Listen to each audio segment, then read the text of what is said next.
Welcome to Dungeons and Gamers, a monthly Dungeons and Dragons real play podcast where we play Dungeons and Dragons and have good times. I'm Bryce, and I'm playing the half-orc ranger, Fergus Bog.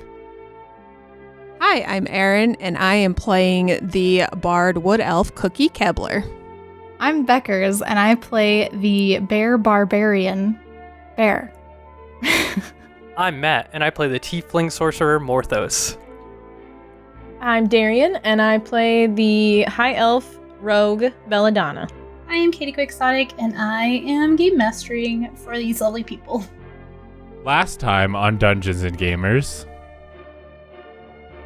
Well, we finally got to sleep in a bed for once, which was awesome. I woke up to the smell of cookies baking, but of course Bear ate most of it. Fergus was pacing around and mumbling to himself like something bad's going on. I think he's holding it together, though. Bella brought a stranger back. I think she said her name was the Lark. And I guess Fergus thinks we need more help with this whole heist thing. He might be right, but we got time to plan. Fergus got a job as a dishwasher. I don't think he's really qualified. And Cookie's going to be baking a little more soon once we get her the job at the Violet Scepter, and Bear seems a little sad about that. Bella and I went on a secret shopping mission, and we had a great time. We got fancy new outfits, then we went to the Violet Scepter for dinner and some recon. The food was good, and the info was great. We tracked down the baker and sent him packing. He's going to Baldur's Gate for some bake-off. I don't even know if it's a real thing. And that leads us to now.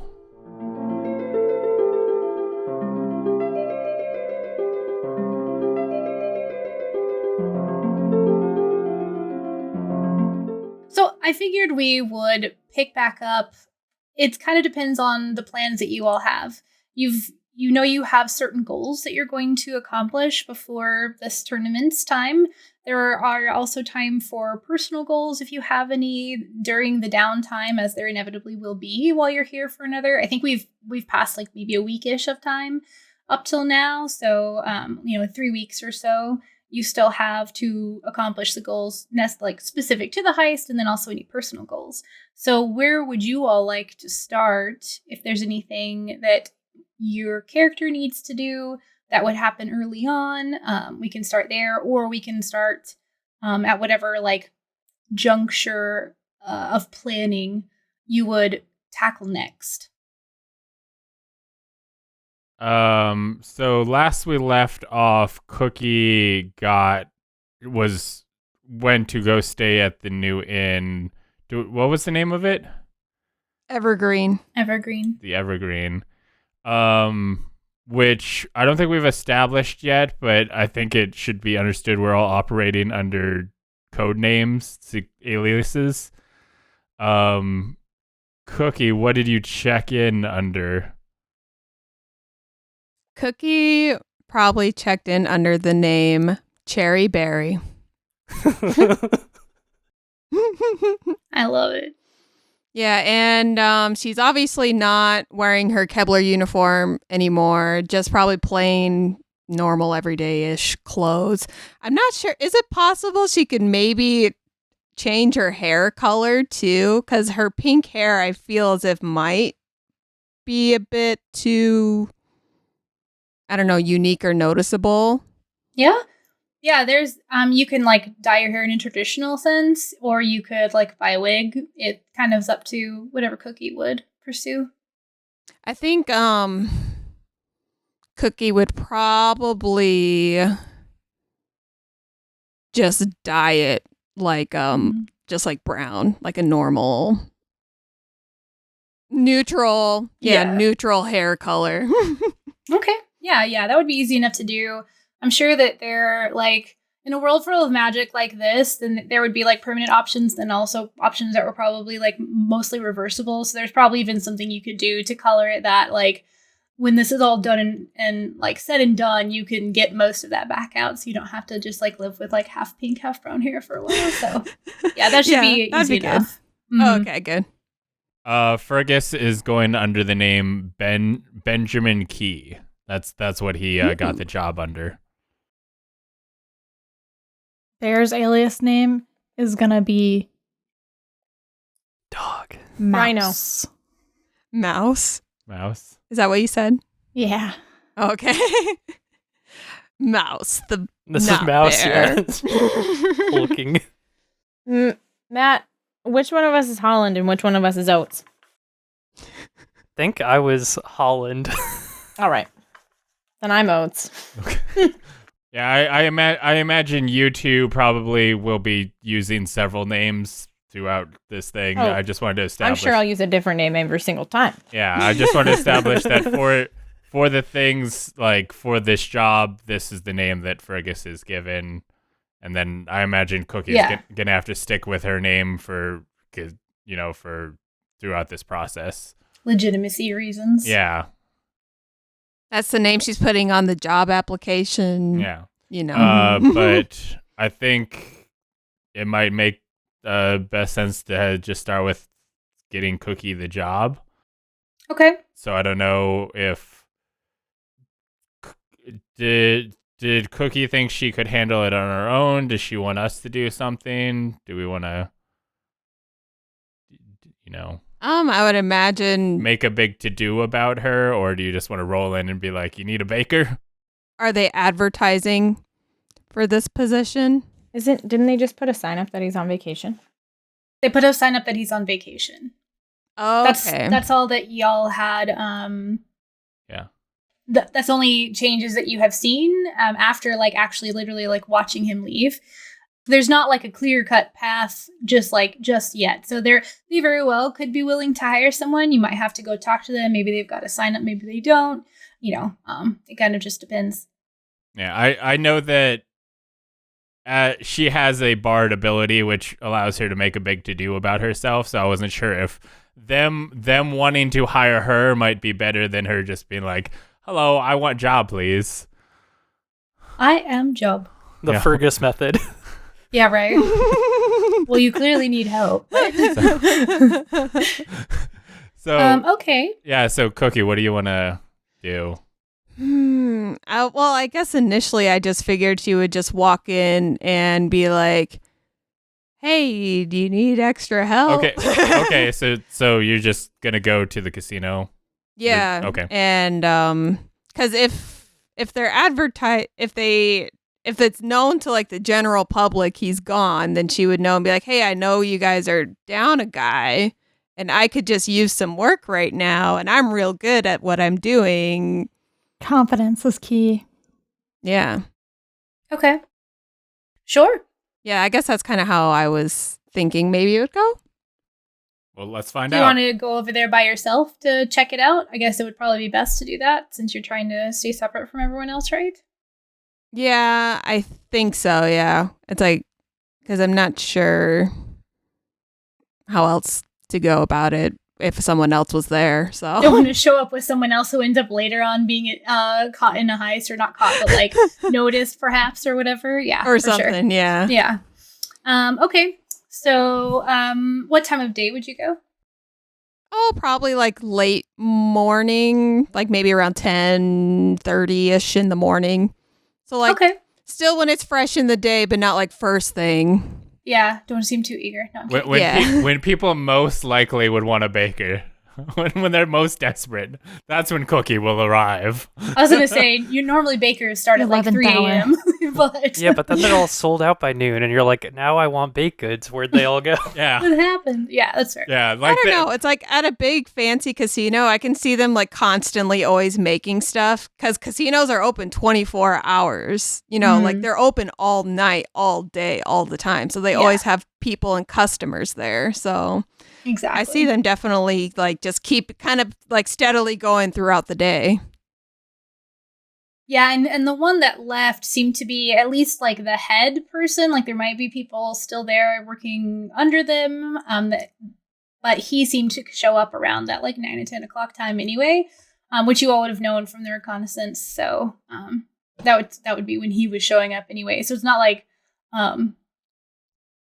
it's an appropriate time to show up. He doesn't show up at super late or super early. This is around the time he would go in anyway. Okay, so you head over there, late morning, like you said. And entry to the casino is pretty straightforward, obviously. they want people to come in, so you're able to make it in. Have you actually been inside of it before? No, she has not. Okay. So you might have heard a little bit about it from the others when they went in, and you have you've seen at least like the schematic. So when you first walk in, there's kind of this like entryway that's kind of fancy. There's a lot of foliage. There's a fountain in it. There are a couple of statues, and there's only one way to proceed forward, and you can see down this like aisle almost that there seem to be like people cashing in their chips from their gambling and stuff on the far side. And then there's an open area to the left that it's kind of like the first floor is shaped kind of like a T, all the areas that you can access anyway. And to the left, there seems to be what looks like a traditional person standing as like a host would be before a restaurant. And there's like a desk there. He is human, kind of has a round face, blonde hair, these really kind of sharp gray eyes. And he seems to just be standing behind a desk. Like he's writing on something, and he's generally paying attention to the room. But you walking in and kind of looking around and looking over and see him doesn't seem to like catch his interest immediately. And you know from the schematics that there's like that receiving area, or like the host sort of like desk is, and behind that is the entrance to the cafe, and the kitchen is through it, like far into the cafe. Okay, so I think she would just... I suppose she could, she would maybe go up and ask where she could find, like, the kitchen manager and see if she could speak to them. Okay. So as you approach, you get about 3 kind of, like, paces away from the desk, and the man's head kind of snaps up, not, like, surprised, more just, like, to attention, to address you. Says, "Oh, yes, a table for the lady?" No, actually, I am looking to talk to maybe the kitchen manager. I'm looking to see if I could get a job. Oh, news about the vacancy, or temporary, has spread quickly, it seems. Yeah. One moment, so let me... And they turn around, there's like a doorway that's open behind them, and they walk back. There's like a tiny little like hallway behind him. He walks back and he kind of sticks his head through. It looks like he's leaning over and speaking to someone for just a few moments. And he comes back and he says, you can go ahead and go through. Just walk until you see the bar area, and the kitchen's behind there. And somebody will come out to talk to you. I don't know if the kitchen manager will come first, but somebody will. Okay, thank you very much. Dishwasher comes out and be like, "Hello? It's help?" Right, for real. The dishwasher is going to end up being like a thing in this campaign, and I don't know how it's going to happen each time, but it's going to end up being a thing. And they're all going to look a lot alike, just like Nurse Joy's. So are they all like brothers in canon too then? Oh my god. That would Like be cousins. hilarious. Yeah. So you make your way through, and there's kind of 2 seating areas. It's almost like there's kind of like a more relaxed one up front where it looks like people are kind of like more just like maybe having a few drinks and some light appetizers. And then there's like kind of like a nicer dining area with a longer table, maybe for a big party. And then in the back, there are kind of like it's a standard sort of like cafe that also has a bar sort of set up. There's several tables that have chairs around them, and then there is in the corner a bar that has a server behind it, and there are people kind of like generally moving around the room serving people at tables. Nobody's directed you specifically where to go, but as you kind of walk in, the person behind the bar kind of like takes notice, and they reach back. There's like one of those like window things, almost not like a window, but like an open space where like the plates can be passed through and that kind of a thing. And he just like reaches back and like his hand disappears behind there. You don't hear anything, but he kind of just like nods to you and like continues to go about what he's doing. And after it takes a little bit of time, like which seems like a long time when you're just standing and waiting, right? It's like maybe 5 minutes. It kind of feels like an eternity as you're waiting for somebody just to come out and address you. Somebody comes out. It's someone who has like fine, maybe elven, probably feminine looking features. They have curly hair, gray eyes, not as sharp as the man that you had spoken to earlier. These are much like softer, look a little bit like kinder. There's like a little bit of not wrinkling around her eyes because she's an elf, but there's just that sort of like a bit of life to them that has a little bit more joy in it. And she kind of smiles kindly at you and says, yes, I understand that you're looking to work in the kitchen. Yes, I was looking to see if you needed another baker on hand. We have recently had somebody out. It would only be temporary, though. Are you looking for long-term employment? No, I just need some extra income, and I'm really good at baking, so I thought, why not come and check you guys out?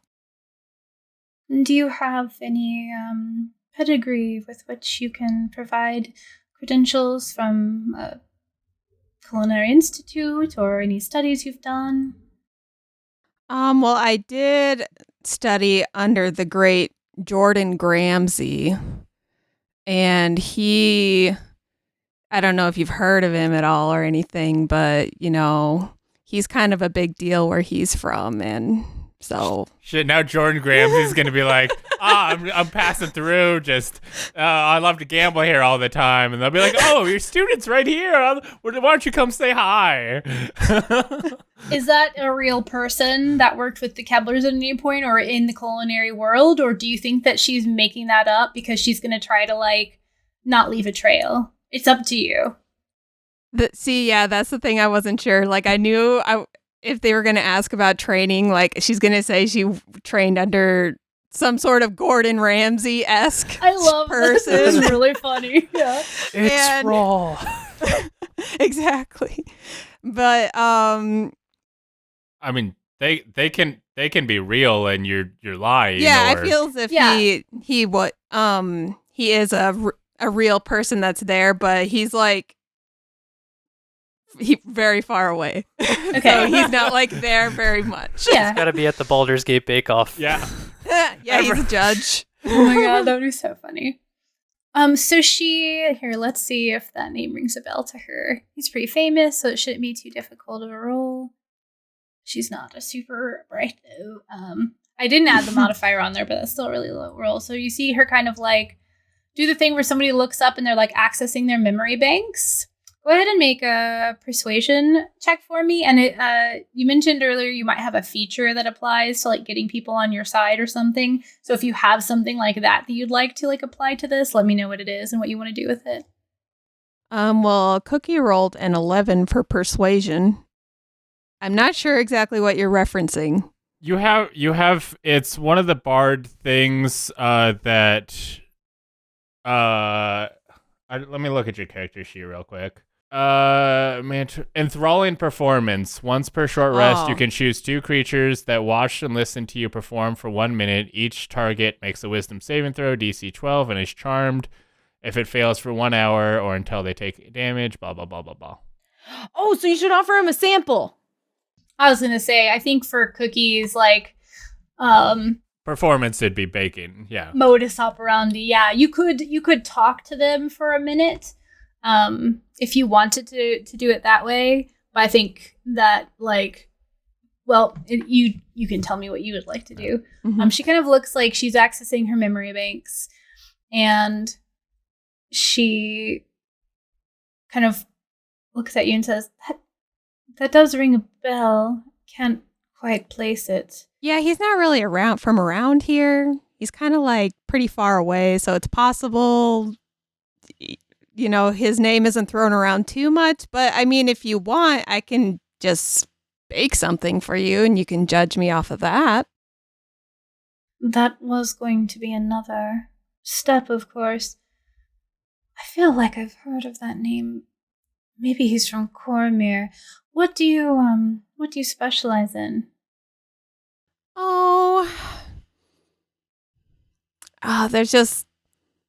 I just really love everything about baking in general, but I'm real technical. So I would say maybe more in the patisserie set,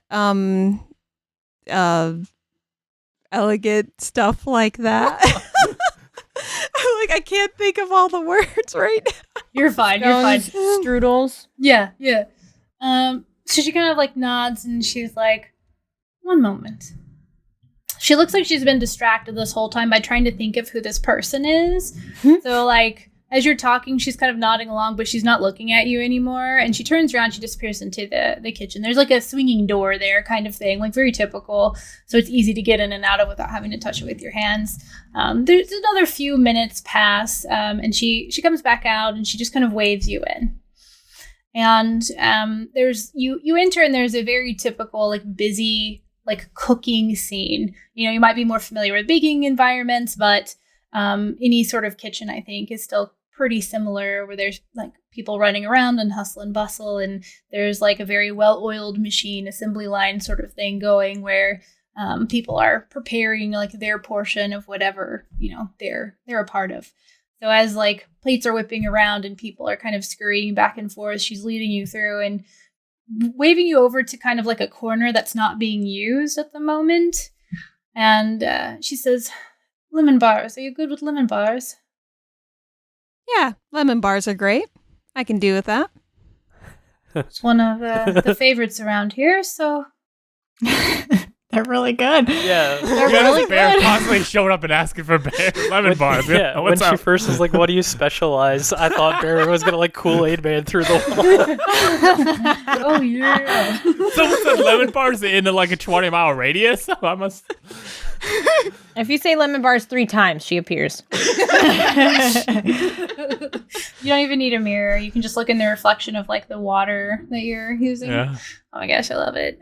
So there's like, she kind of points you generally to where the things are in the kitchen. And you kind of get the idea, like, they're going to keep these whether they end up hiring you or not. So, like, they might be kind of like, well, we need something for today anyway. There doesn't seem to be anybody working on baked goods. But it is definitely an opportunity. Lemon bar. Yeah, one lemon bar. It is definitely an opportunity for you to show off your skills. So, go ahead and we know you're proficient with all that stuff. So, go ahead and make me a performance check.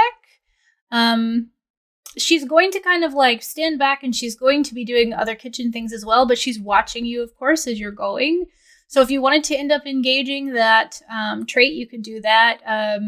You can, I do need you to make a performance check either way, but you can also make a roll and then add your proficiency on top of it because it has to do with cooking specifically, which you also are proficient in.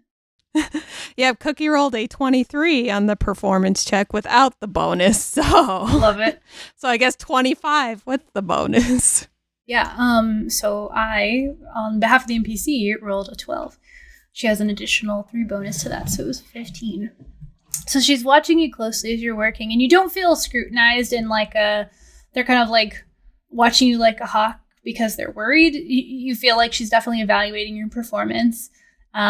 Which is to be expected. So, Exactly. Yeah. And there are other people in the kitchen that are kind of like curiously looking over in between, you know, things that they're doing too. It's almost like the baking aspect of this is a performance in and of itself. Like you can just see the impressed looks on some of the like random kitchen staff's faces, and even hers, although she's definitely trying to like keep her face like a poker face, like placid and not reacting to it. There's even like a little bit of like, you can see the curiosity, like kind of be piqued as she's watching you. And you even like, you know what you're doing, and this is so second nature to you at this point that it's no big deal. But even so, you know that you're being able to pull this off with like, not only looking impressive, but that they have good and high quality ingredients in here. And so it's going to be, you know, just a fabulous like outcome.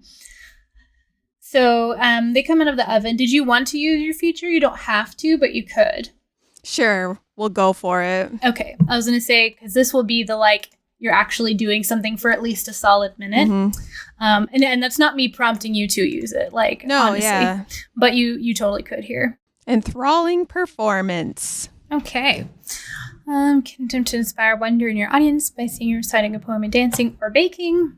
At the end of the performance, use to listen to it up to a number. Blah, blah, blah. Wisdom saving throw against your spell save DC. What's your spell save DC? 12. Okay. Oh, wait. Well, did you just pick her? I guess you can pick 2 people, but you don't have to. Yeah, I'll probably just do her. Okay, that's fine. Okay. And that random guy in the corner Yeah. who's going to just Like, be it really doesn't impressed. hurt to do more than one person. She only wants to do one. Oh. She's just doing one. Respect her decision. Yeah, who are these other jabronis? They don't Yeah. need. Right? Jabroni. They already looked impressed. The dishwasher needs to be enthralled. Yeah, the dishwasher, he's going to come up again later, dude. He's going to tell his cousins. Oh my The god. line cook is already enthralled by my 23, okay? For real, though. You're 25, in fact. Yeah, 25. Okay. So, you know what it feels like. Once you've mastered the ability to kind of enthrall people in the way that you do, you know what it looks like, what it feels like when you've captivated them. She still looks interested, and as you're finishing up and you're watching everything like bacon come together and gel, and it's coming to like an end, you can tell that the magic didn't take hold, but she still looks like intrigued and actively interested in what's going on. So you remove them, let them cool for the appropriate amount of time, depending upon your recipe, and she kind of comes over and she looks at them and she's nodding, and she kind of leans over and smells them, nods. All right, well, presentation looks good thus far. One moment, and she takes like a knife and cuts like a piece off of them, and she cuts it into 3 different pieces, and she kind of disappears into the other side of the kitchen. There's like another door back there and goes into what looks like a back room. And she's gone for a few moments, and as you're standing there, like again, people are kind of like looking over and trying to figure out like what's going on. They can see like the baking and obviously are like interested in generally you and what's going on. So you're wearing normal clothes and you have brown hair right now, by the way? Yes. Okay. So after a few moments, she comes out with another elven woman. Well, another elven person with like fine features that look feminine. This one has black hair and kind of like these sort of like soft brown eyes with like long eyelashes. She looks like she's more like managerial looking. Like she's not covered in like flour and stuff, right? She's got like her nice clothes on, and she's got like her makeup done. That kind of like I'm in the office sort of look. Yep, the office role. I was just thinking Oh shit, that. it's HR. Everybody run. It's HR. So the two of them come over together, and there's like the one of them is still chewing, and the woman with the black hair comes over and reaches her hand out and says, "So you're the hopeful applicant." Yes, hi, I'm Cherry. Cherry, nice to meet you. And you said you studied under Jordan Gramsci, was it? Yeah. That sounds so familiar to me, and honestly, that's the best lemon bar I've ever had. Oh, really? That makes me so happy to hear. She's like, well, we would need help for maybe about another 3 weeks or so. If that fits your timeline, then you can start tomorrow and we'll see how things go. Yeah, that works great for me. I was just looking for something temporary anyway, so yeah, I would love that. Thank you. Okay, what are your typical asking wages?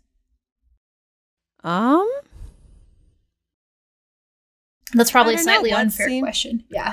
I was like, what seems fair to you guys? What? I feel like Cookie would know how much a baker would make, but Aaron doesn't know what a baker would make. Yeah. I'm looking something up right now really quick. I knew this It's was like coming, and that's the one detail I 2,000 forgot. gold a day? How much is that violet Jeez. scepter worth? Yeah, right. Give me your finest items in exchange for lemon bars. I thought Cookie blew her cover, making the best lemon bar. I was like, oh no. Oh, people know. Cookie Kebler makes the best lemon bars. This is Cookie See, Kebler. the way I see it is that she even pulled the reins back a little bit, and it was still the best lemon bar she ever had. Yeah. Yeah.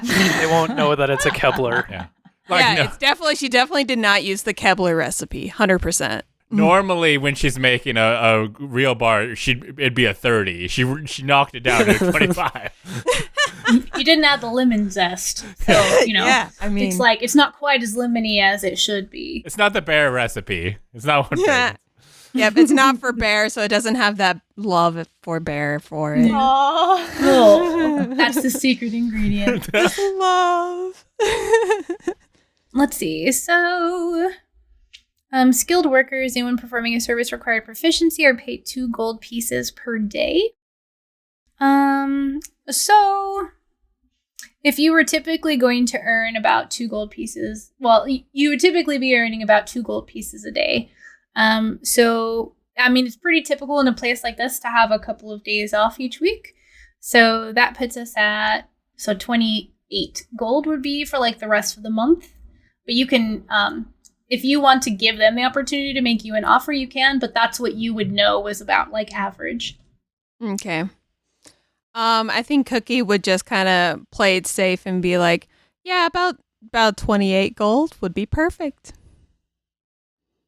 Till the end of the month? Yeah. Yes. That seems reasonable. We will, you'll be paid weekly. So at the end of this week, we can provide the first week's pay, if that works for you. Yeah, sounds good. All right. Show up tomorrow about 9 o'clock and expect to be here for a full day. Okay. And where are you staying? You said you're not here permanently, correct? Yeah, I'm staying over at Evergreen. Oh, it's a lovely place. Yeah, it seems real cute. Very cozy. Mm-hmm. And your name? Oh, of course. I'm so sorry. I'm Enith. How rude. Your what? Enith, which Enith? is kind of hard. Yeah, it's Ennath. Very elven sounding. You mean not all elves are named after baked goods? Not all of them. That's a Kebler thing. And then the other woman. Sorry, go ahead. The other woman who like you first were. She was like the one that was watching you. She kind of like nods her head and says, "And I'm Imlawe." And that's Imlawe. And what were you gonna say? All Cookie was gonna ask. Was gonna ask. So who I guess is my like boss? It's like, is it both of you, or like who do I go to if I need to talk to like a higher up? Oh, I see. Well, it depends on what your needs are. Sure. This is Enith speaking. I handle the day-to-day operation. So if you're looking for supplies or ingredients, especially if perhaps an important patron makes a special request, gives us advance notice, and we don't have something we need, come to me. I will make sure that is acquired. But for help around the kitchen or where the ingredients are, that will be Imlawe. Okay. So Imlawe is like the kitchen manager, basically. Okay. Yeah, yeah. Man, I want Bear to be a patron so bad. Okay. I will see you tomorrow morning. Sounds Thank lovely. you so much again. And they are like, as soon as you like, they kind of like, Imlawe gestures to someone and they like open a door for you and kind of like nod to let you go through. And they're like instantly talking to each other the minute that you leave. It doesn't look like hushed or conspiratorial or anything. It's more like they're they're excited, Like, and it's look out almost for like her. yeah, exactly. Like you get this idea that maybe even they're like it's gonna be rough when he comes back because like They won't want to give him his spot back. yeah, like what are you gonna do kind of thing. Yeah, so hushed excitement, I guess would be the best way to describe that. Cool. Yeah, and no one seems to like escort you out or anything. Like basically, once you exit the kitchen, you're kind of like left up to your own devices. So, Well, I could see since Cookie's just like already there, she might want to just kind of walk around and see what she can see while she's there. Steal all the Okay. tomatoes. so I do have a couple of maps here. Let's see. Ooh, map time. So this actually I should have shown to you earlier. It should load here in just a second. The Ooh. first floor where you enter yeah. This is nice looking. Mm-hmm. Thank you. Dungeon Draft. Thank you, Dungeon Draft, for... It's called Dungeon Draft, right? Yeah, it's What is Dungeon this? Draft. Okay, all right. My brain, like a sieve. Yeah, so you enter in down here at the bottom and you pass by the fountain here in the middle, and it's all very kind of like stately looking and very like lobby-ish in a way. Back here where the cashier is and everything. So you'll see people kind of like turning in and like acquiring chips to go play over here. And this seems to be like a general kind of like seating area for people who are waiting or relaxing or what have you. There are a couple of other doors back here that seem to lead to like a restroom of some kind. And then of course here is the like waiting area for the restaurant / cafe. And then over here there is a staircase that leads up to where the actual casino is. How far do you think she's going to go in? I think she'll probably just wander as much as she can, actually. Okay, get an idea. Sure. Yeah. So that's the first floor there, and then it should load here in just a second. The main floor. Mhm. So you enter kind of at the bottom right here where the staircase comes up, and it's much dimmer in here than in the sort of like lobby area, which was pretty well lit. There's a general like aura of light coming from the middle of the room where there seem to be a couple of rows of clockwork looking machines that glow in various ways. And then there are several tables kind of scattered around where various games, they all look like they're playing cards here, where various games of cards are being played. No dice Huh, games? okay. No craps? Are the Not in craps- this room. It's unclear whether they're like not available at this place or whether they're just like not in plain view. But there doesn't seem to be anywhere else you can go from here like freely. There are doors that are up on this sort of like observation deck looking thing. These are stairs, by the way. Oh, okay. Over here on the side. So there's like a bottom floor that's all down here, and then these on the side are like staircases that lead up to like an overlooking area where there seems to be pretty similar to the fountain that you saw in Tanaba, actually, at the temple, or not temple, but the little chapel of Taimura. There is a statue that looks very similar that feeds into a little pond. It's on top of everything here is very violet themed except for this, which has a cloth of gold rug under it. Very fine looking. Well, I think since Cookie has recognized that and knows what it can do, she would probably go up to it and throw in a copper. Well, can she identify it that it is Taimura? Or Yeah, it looks very similar. Looks like the statue from the town. So I would imagine she would.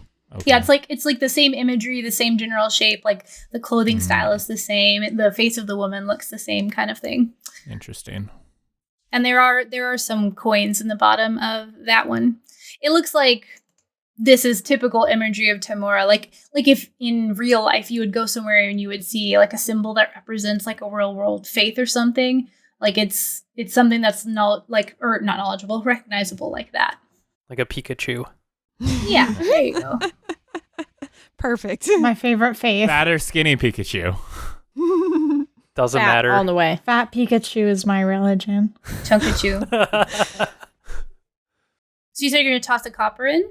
Yep, I see her kind of just walking up and looking up at the statue and being like, yeah, you helped us back then, so we could certainly use some luck now. And she kind of flicks one in. And of course, she said that silently to herself, obviously not out loud, like a weirdo.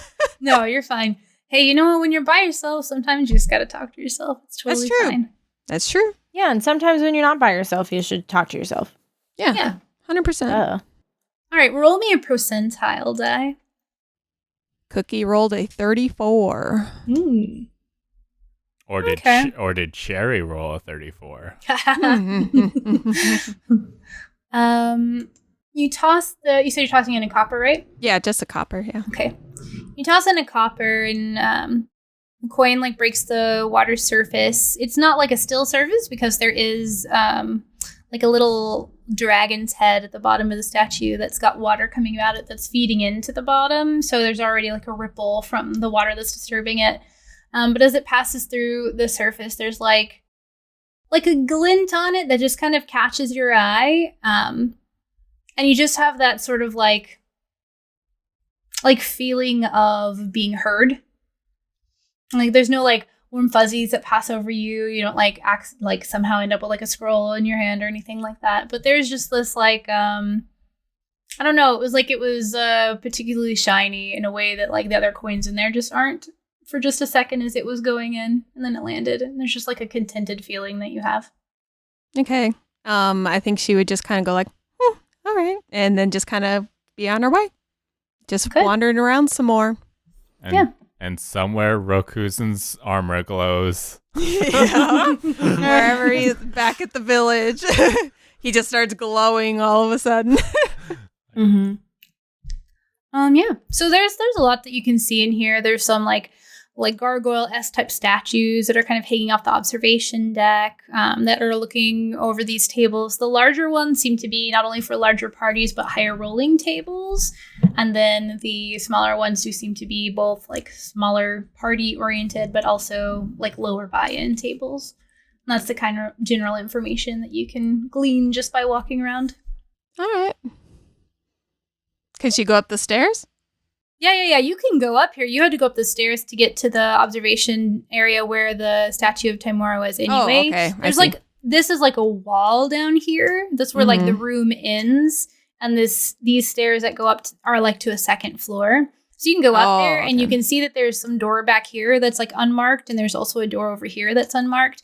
Now recalling from the schematics that you had seen, and you know that one of those doors leads to the vaults, and one of them leads to like the VIP area that people are taken to.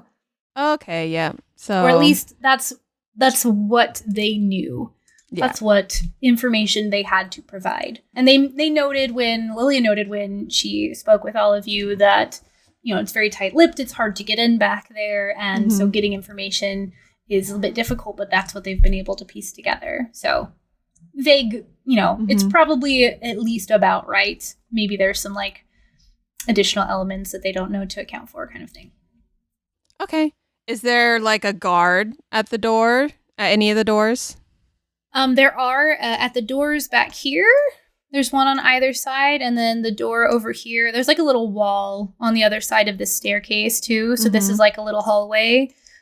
There's one kind of standing like at the front of the little alcove. And then there are several that are just kind of like posted throughout the bottom floor. It looks like some of them are like peacekeeping oriented, and some of them are watching for people trying to cheat. So there are some that are like kind of generally surveying the room, and then there are a few that are walking around and watching tables. None of them are attempting to look menacing, and in fact, the ones walking around and watching tables don't appear to be armed in any way. But there is sort of like color scheme, uniform-esque type stuff that identifies them. Can you not put your claws in my skin, please? Thank you. Oh. She wants attention, so she just literally stabs me. Same. Good old cats. Good old cats. So, I thought Darian stabbed people. Yeah, I thought Darian was like murdering people. No, yeah, I stab people for attention. Oh. I mean, you know what? If it gets the job done, it gets the job done. She got my attention. So, but yeah, so there are. It seems like they kind of like move about a bit, but in the bottom area, there's about maybe 6 or so guards that like look armed and are kind of standing around the edges and seem to be more like peacekeepers. And then there's an additional 4 that seem to be floating around between the tables, kind of keeping an eye on things, checking with dealers, see if they need anything. Okay. But yeah, this is the farthest it goes, right? There isn't like another floor above, right? There's nothing that you can get to that doesn't require you that walking I can through see. a door. Oh, okay. That's like guarded by somebody that like obviously looks like a restricted area. You could definitely go and try to talk to them, and just like see how that goes. But there's not any more like open areas for you to go to. It looks like based on the size of the building outside, there is space here that you can't access that exists. Like, you know, behind those cashiers are going to be the areas that they're in. And then it was mentioned by Lilia that they keep some sums of money back there. And so there's a whole lot of area on that first floor that you couldn't get to, but is taken up by those types of things, and restrooms and such. And then this seems to be like pretty much the most of like the front, like probably like 2/3 of the building on the second floor. Like there's like an entire other third back there that you can't get to, like roughly. I think Cookie might walk up to one of the guards that's guarding like one of the doors, probably like one of the VIP doors. Okay. And just kind of go up and be like, "Hi, I actually just got a job down in the kitchen, so I've just been kind of walking around, kind of getting the lay of the land. Where does this door lead to?" Go ahead and make a persuasion roll. You're standing in front of the one that you're speaking to. They look like they're probably tiefling because of the sort of like bluish tint to their skin, and they have this long, dark blue hair and kind of silvery eyes. They do have pupils, which is unique from your experience for tieflings. So it is in fact like silvery eyes rather than pupilless eyes, and you don't see any visible horns. So, interesting. Well, Cookie rolled a dirty 20 for the persuasion. Nice. So they kind of do like a I don't recognize you, like glance up and down, and they say, "Oh, my name's Cherry Berry, by the way." "Oh, yes. Nice to meet you. You can call me Rico." I love it. Is that a reference? No, Rico is just like a regular name. Yeah. Okay. He has a long fantasy name, but nobody's going to use their full name in like casual situations, right? Mhm. So Yeah, Cherry Berry. Well, very nice to meet you, Rico.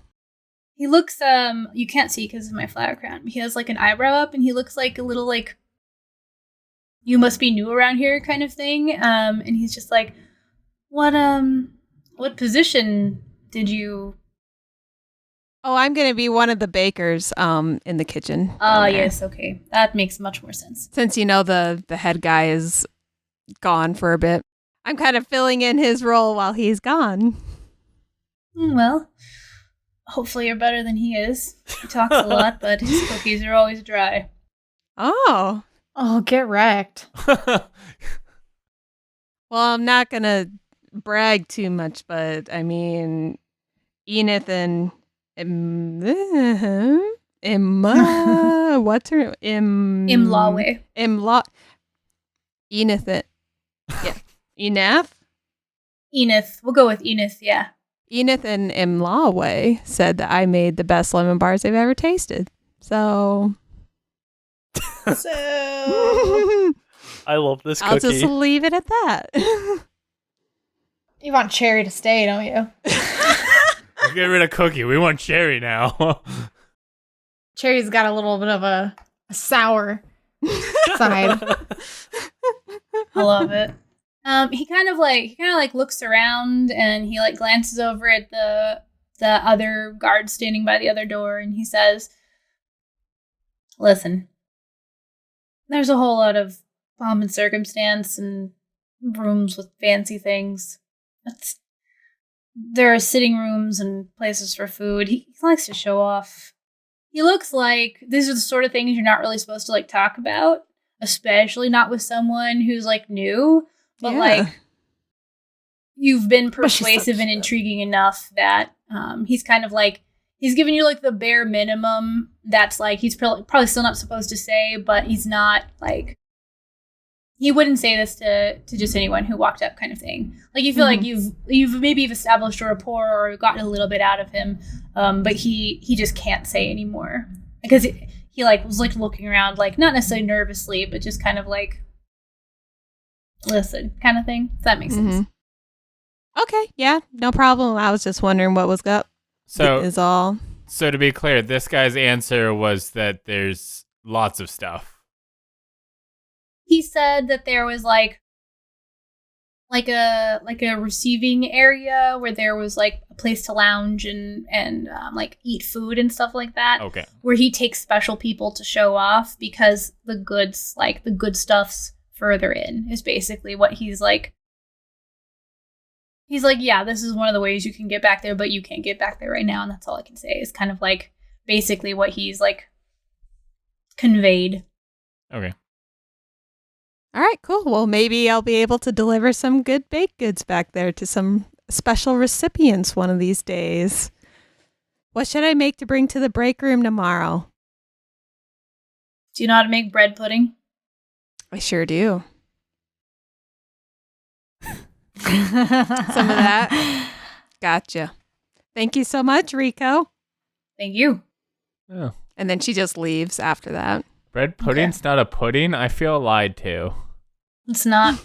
No, The British it is are not. weird. Bread pudding's not a pudding, and then they have something that they call a bread that's actually a pudding, I think. Okay, so do you head back to Evergreen when you're finished? Yeah. Okay. That's where she goes. Probably until we recon so I can tell everybody the information that she just learned and that she got hired. Yeah. How, Yay. woo, all those really good rolls. I was like, well, this is going to be so easy. How often did you all establish that you were going to send like a liaison to go and eat at that cafe, whatever, to pass notes and do whatever it was that you were going to do? Yeah, we're meeting up at Fergus's job. Mm-hmm. Yeah. Right. And I guess I don't know if you planned anything yeah, or not. I can't remember. I'm not sure if we had I don't think we established did. a deal. Like it's understood that Fergus is going to be there pretty much all the time. Gotcha. I mean, like he works there, you can always find Fergus doing his thing. Okay. Mhm. If people need to seek him out, that like he has a He's job learning there. how to wash dishes from the Yes. past. Yes. So that was the point of like Fergus has a legitimate reason for being there if anybody needs to seek Gotcha. him out. So like Cookie would know that if she needs to get information to Fergus, that's where he can be found washing Okay. dishes. So then, knowing that that was the next thing that Cookie was set off to do, are there any other like personal goals that anybody else is going to be trying to accomplish? Like first day after you all are kind of like, all right, so we've done these steps and these are the things we have to do. And you don't have like an immediate assignment for the next day. Do any of the rest of you have anything that you planned on doing or your characters planned on doing? Yeah, so Bear's gonna enter this like fighting thing, right? I figured you could hold like somebody could help Bear train, right? I was thinking like hold up a lemon bar on a stick in front of a treadmill type thing. I thought that would be fun. Like a full-on like Rocky montage? Yes, that's Okay. exactly it. I want a training montage. Okay. Gosh.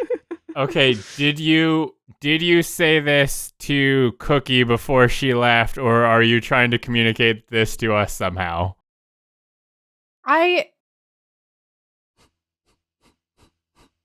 The plan is Bear and Bella, right?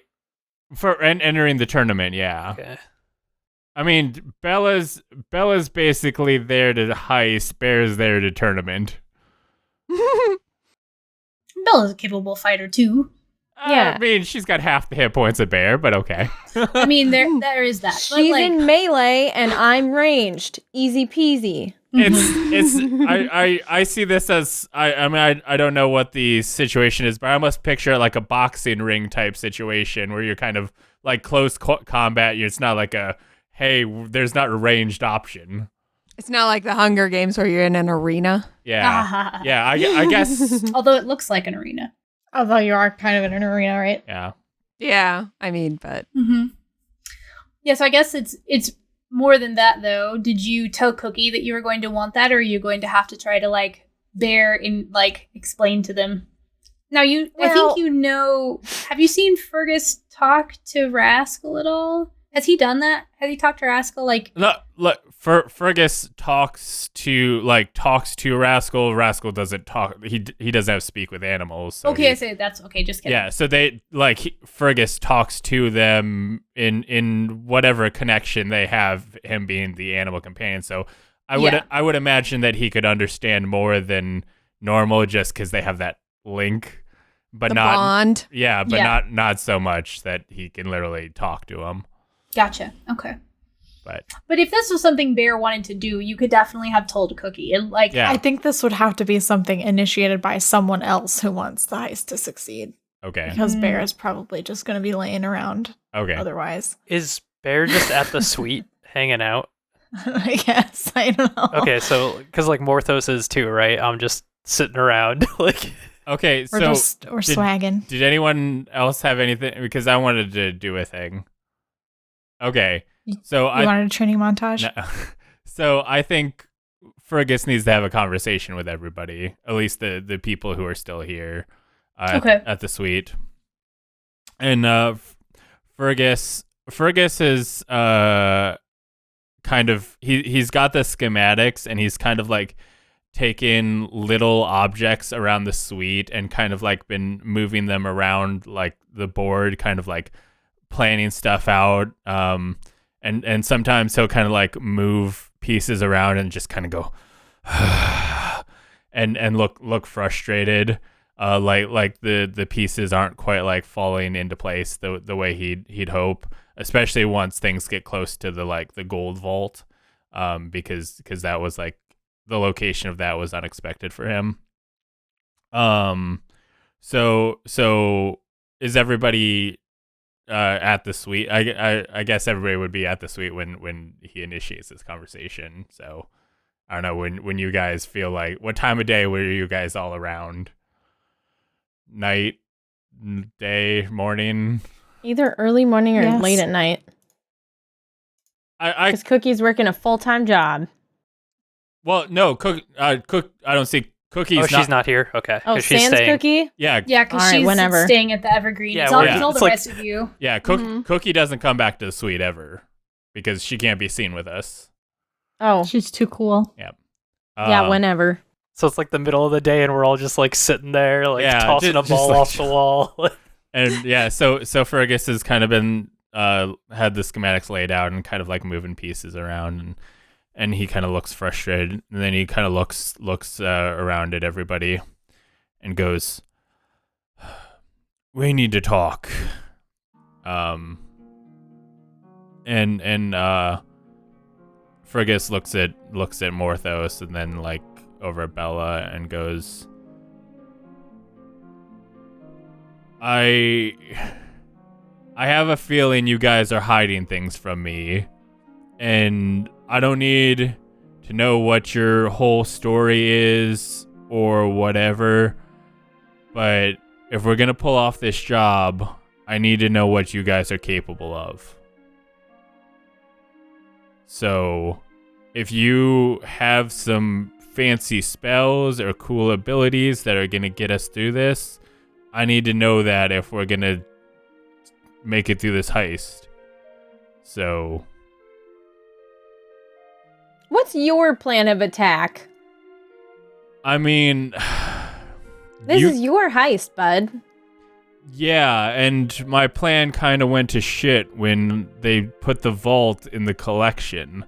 Like, he kind of like looks at the second floor schematics, and he kind of like, he had some some gold coins that he had kind of been like weighing in his hands and stuff, and going like, I don't even know how they have something so heavy on a second floor, but I guess unless we find out about another vault, that's all we have.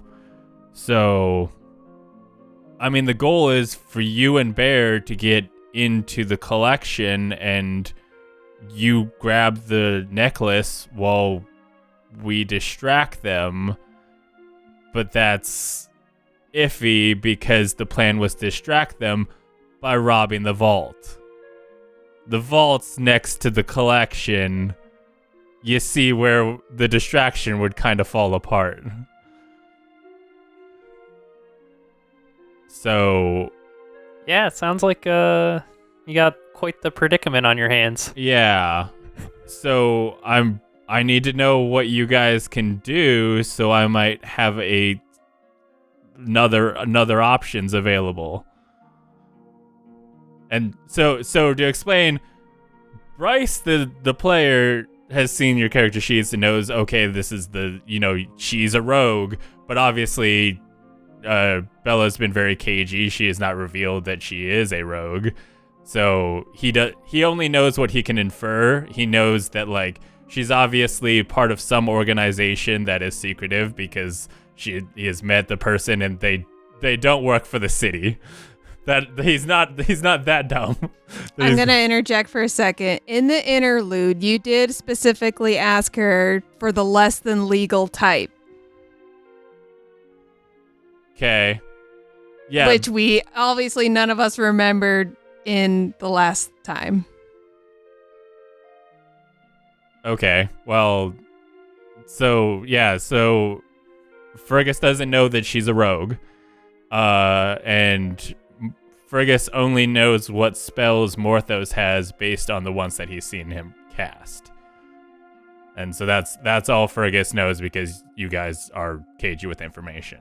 So this is Fergus going like, hey, tell me what you're capable of. And that literally can be you guys saying, okay, we tell him what spells, like what we know, or what we're capable of. And that can be that. Or you guys can say, okay, I don't tell him anything. I'm trying to establish what Fergus knows you guys can do, so that way Fergus can plan based on that or not. And that can also be the magical items you have, because you guys have already established that you haven't shared that information with him. The Fergus knows Morthos has the bird because he's had that out.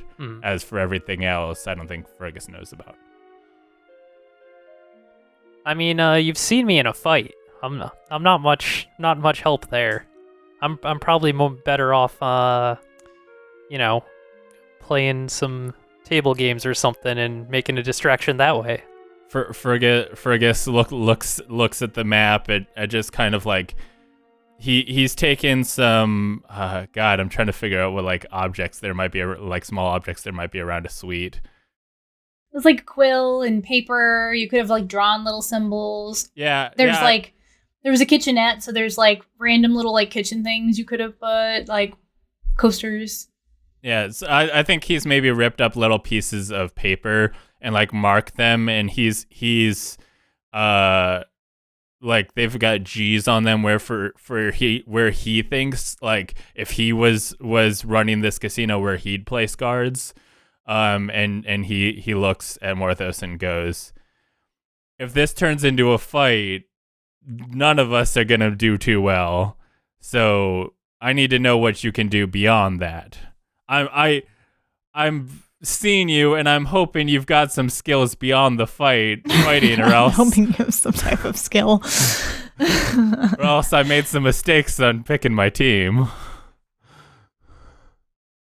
All right, at this point, I think Morthos will just be like, all right, these are the spells I know. This is the stuff I know, and like share my abilities. Do you reveal that you can like are a charlatan, that you can make forged documents? No. Okay. I just tell you the spells I know. Okay, so I just know the spells. Okay. Fergus grabs his quill and kind of writes down, okay, message, that would be helpful, and then he looks at Bella and goes, what's your story?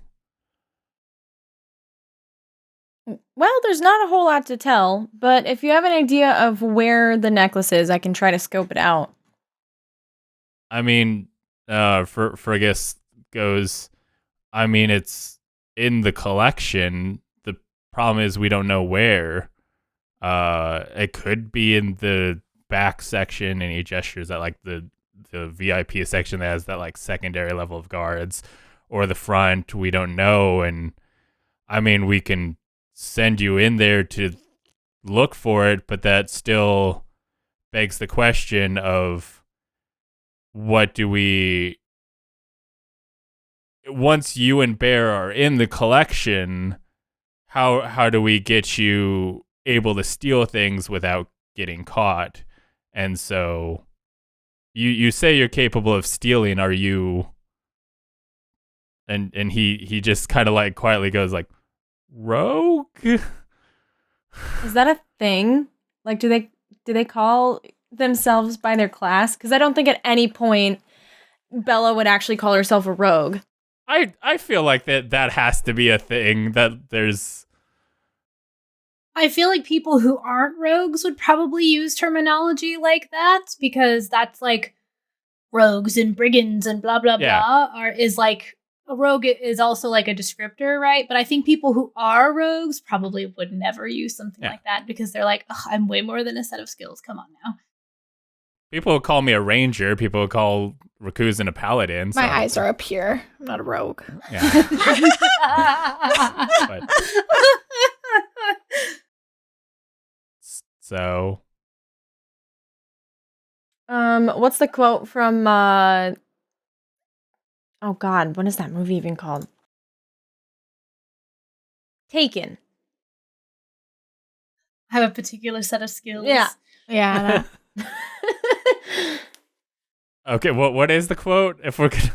Well, we're not. I guess I can't use it. I just thought of the particular set of skills part. But it finishes off We're with not gonna find get you and kill DMCA'd you. because you quote a movie. Yeah, But the rest of the quote doesn't fit. Oh, okay. Is what I'm saying. Okay. Fergus goes, I mean, good. I'm trying to figure out what those skills are, and he kind of like looks at his notepad of Morthos' spells.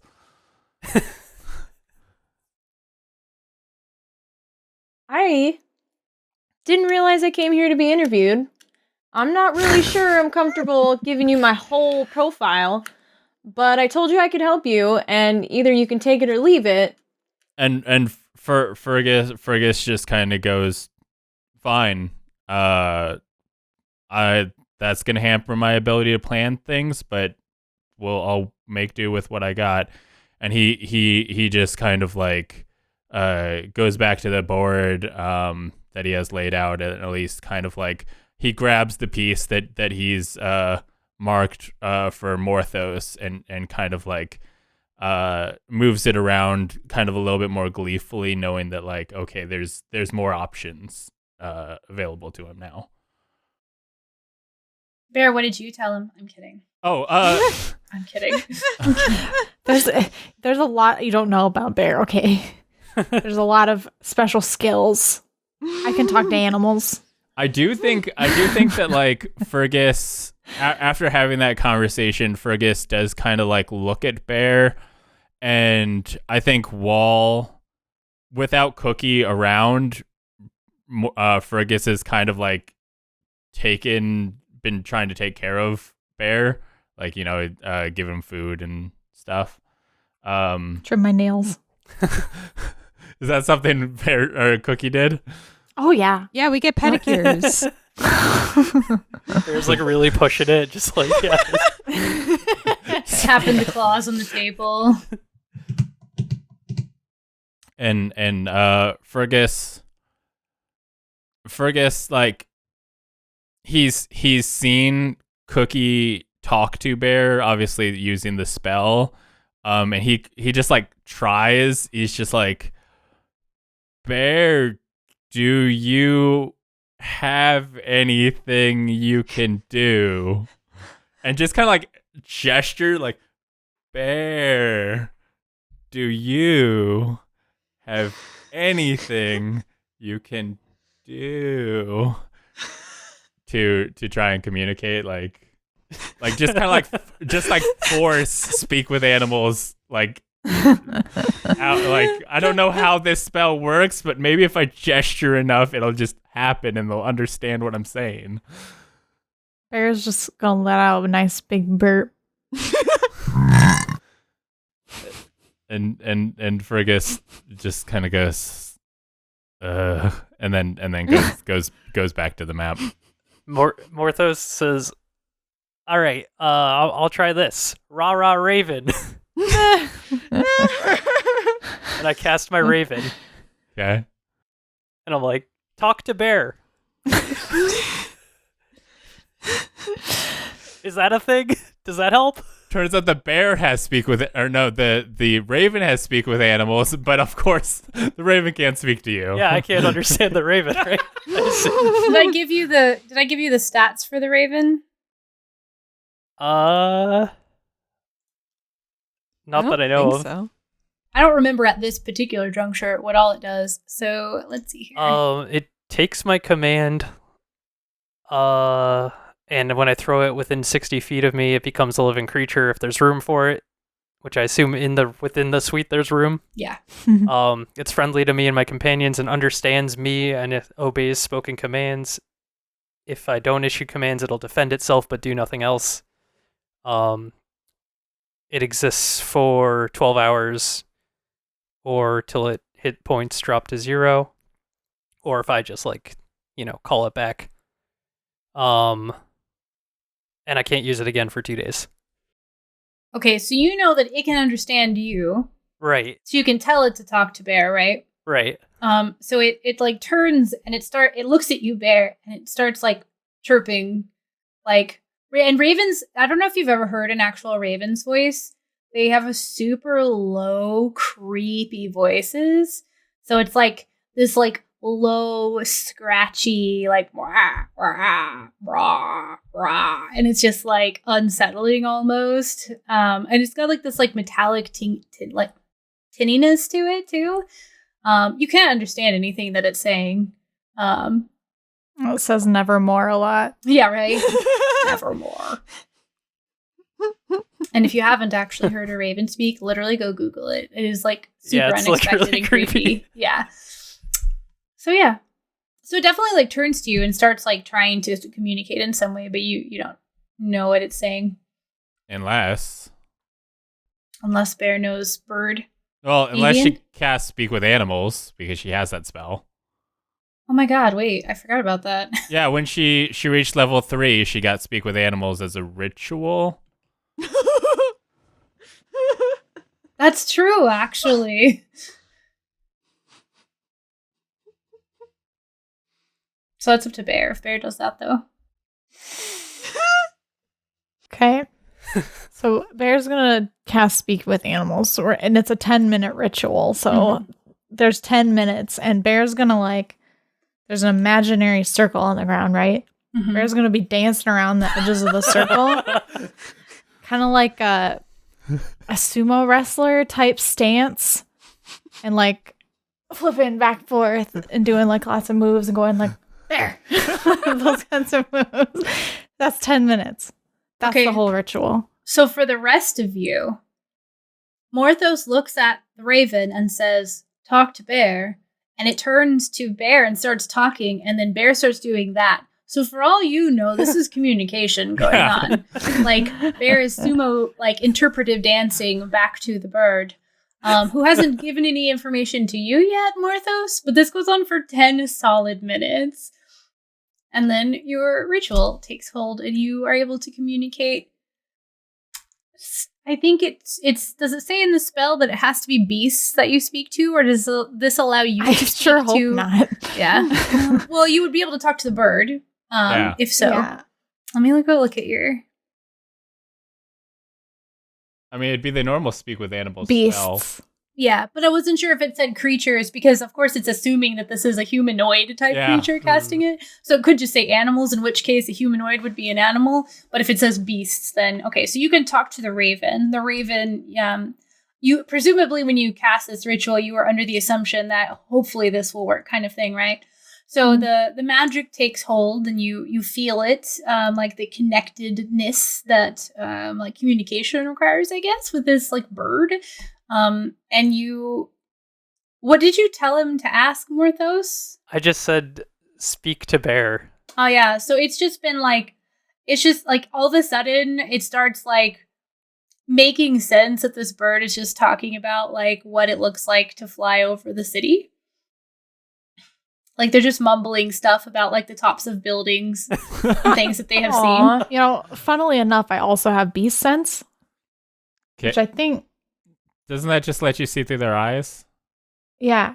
So I could know what it looks like to see the top of the city too. So that's what you guys are talking about. Like, go show me. Looking far away. Yeah. Why don't you go show me? Oh my god! Hold on. Is this a ritual too? I think both of your spells are. Yeah. Oh, you bet your you bet your ass.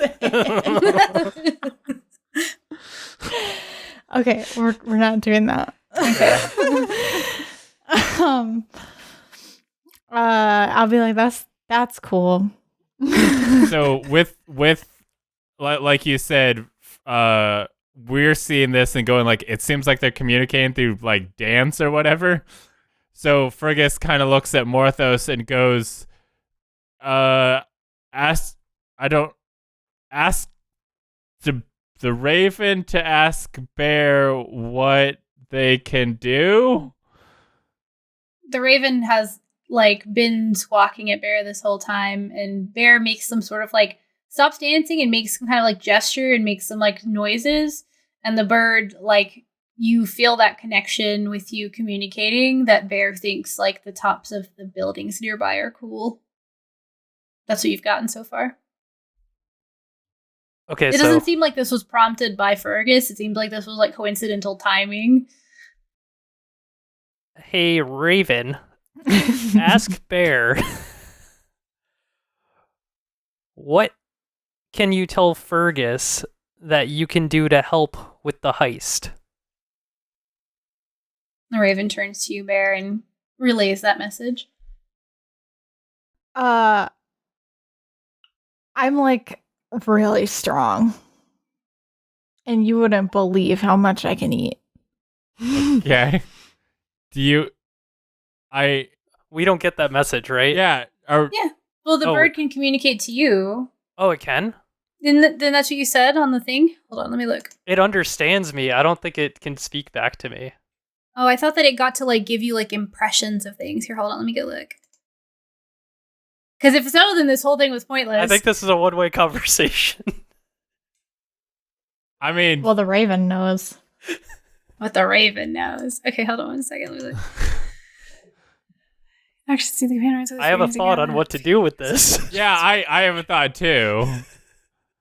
Because we can do simple yes and no answers from Bear, because you can tell the bird to answer, or tell them to answer like tap once for yes, tap two for no.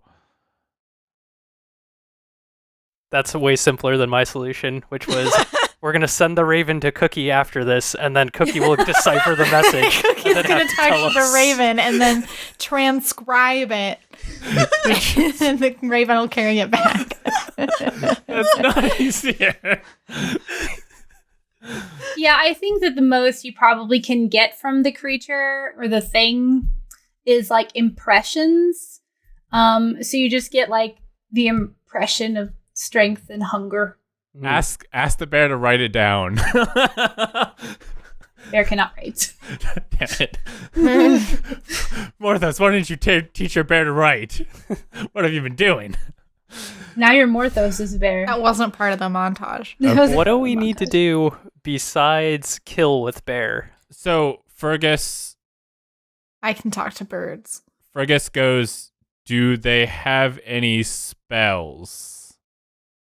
He kind of like looks at the bear, like going like he finds it weird that the bear is even like as smart as it seems to be. So he's not like taking anything out of the option of like, does it have anything I don't know about?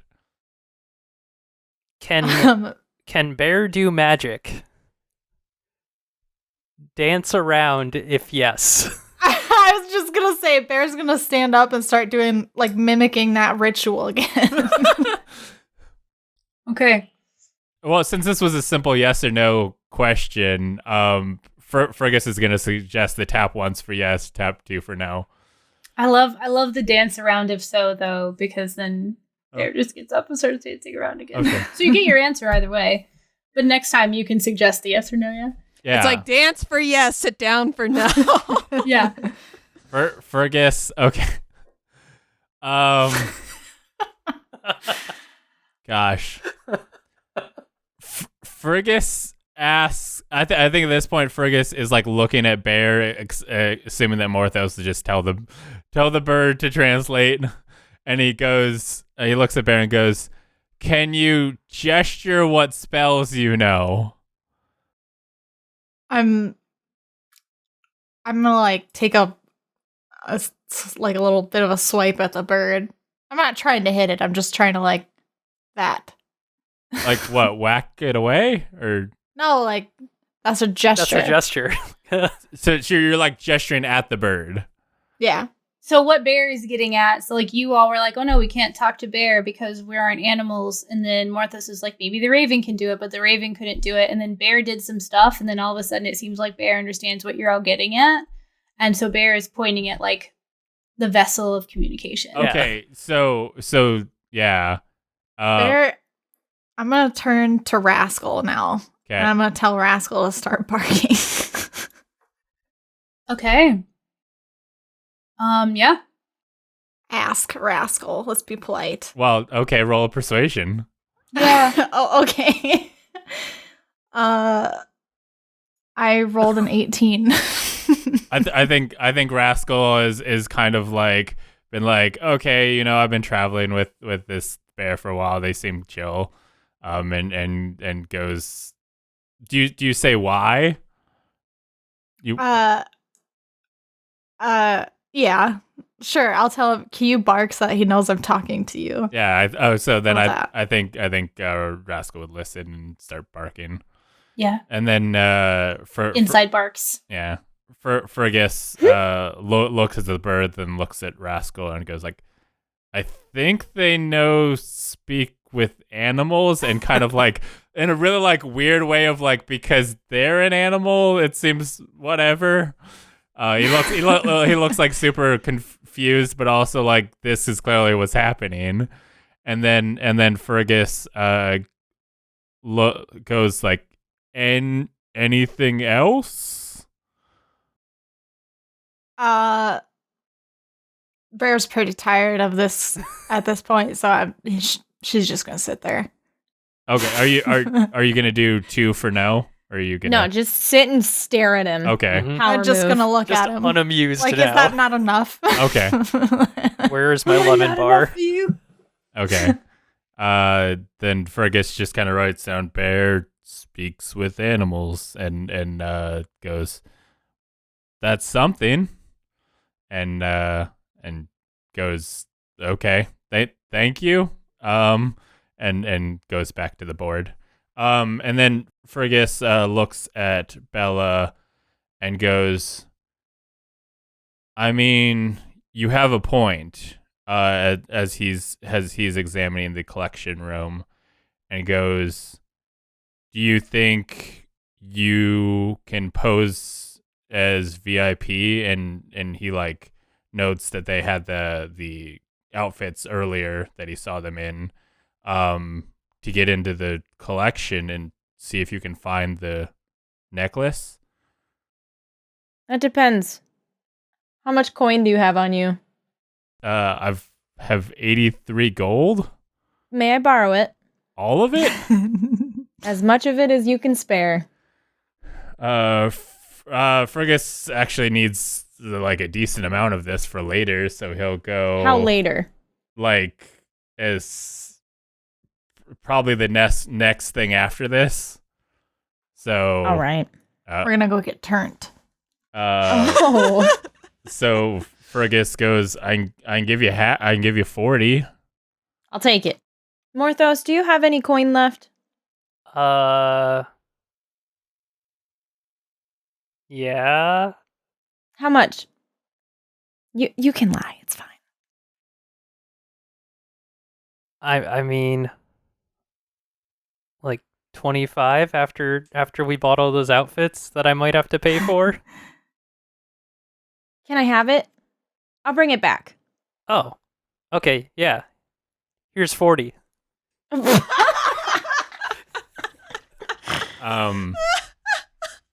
Fergus, hearing that goes, are you going alone?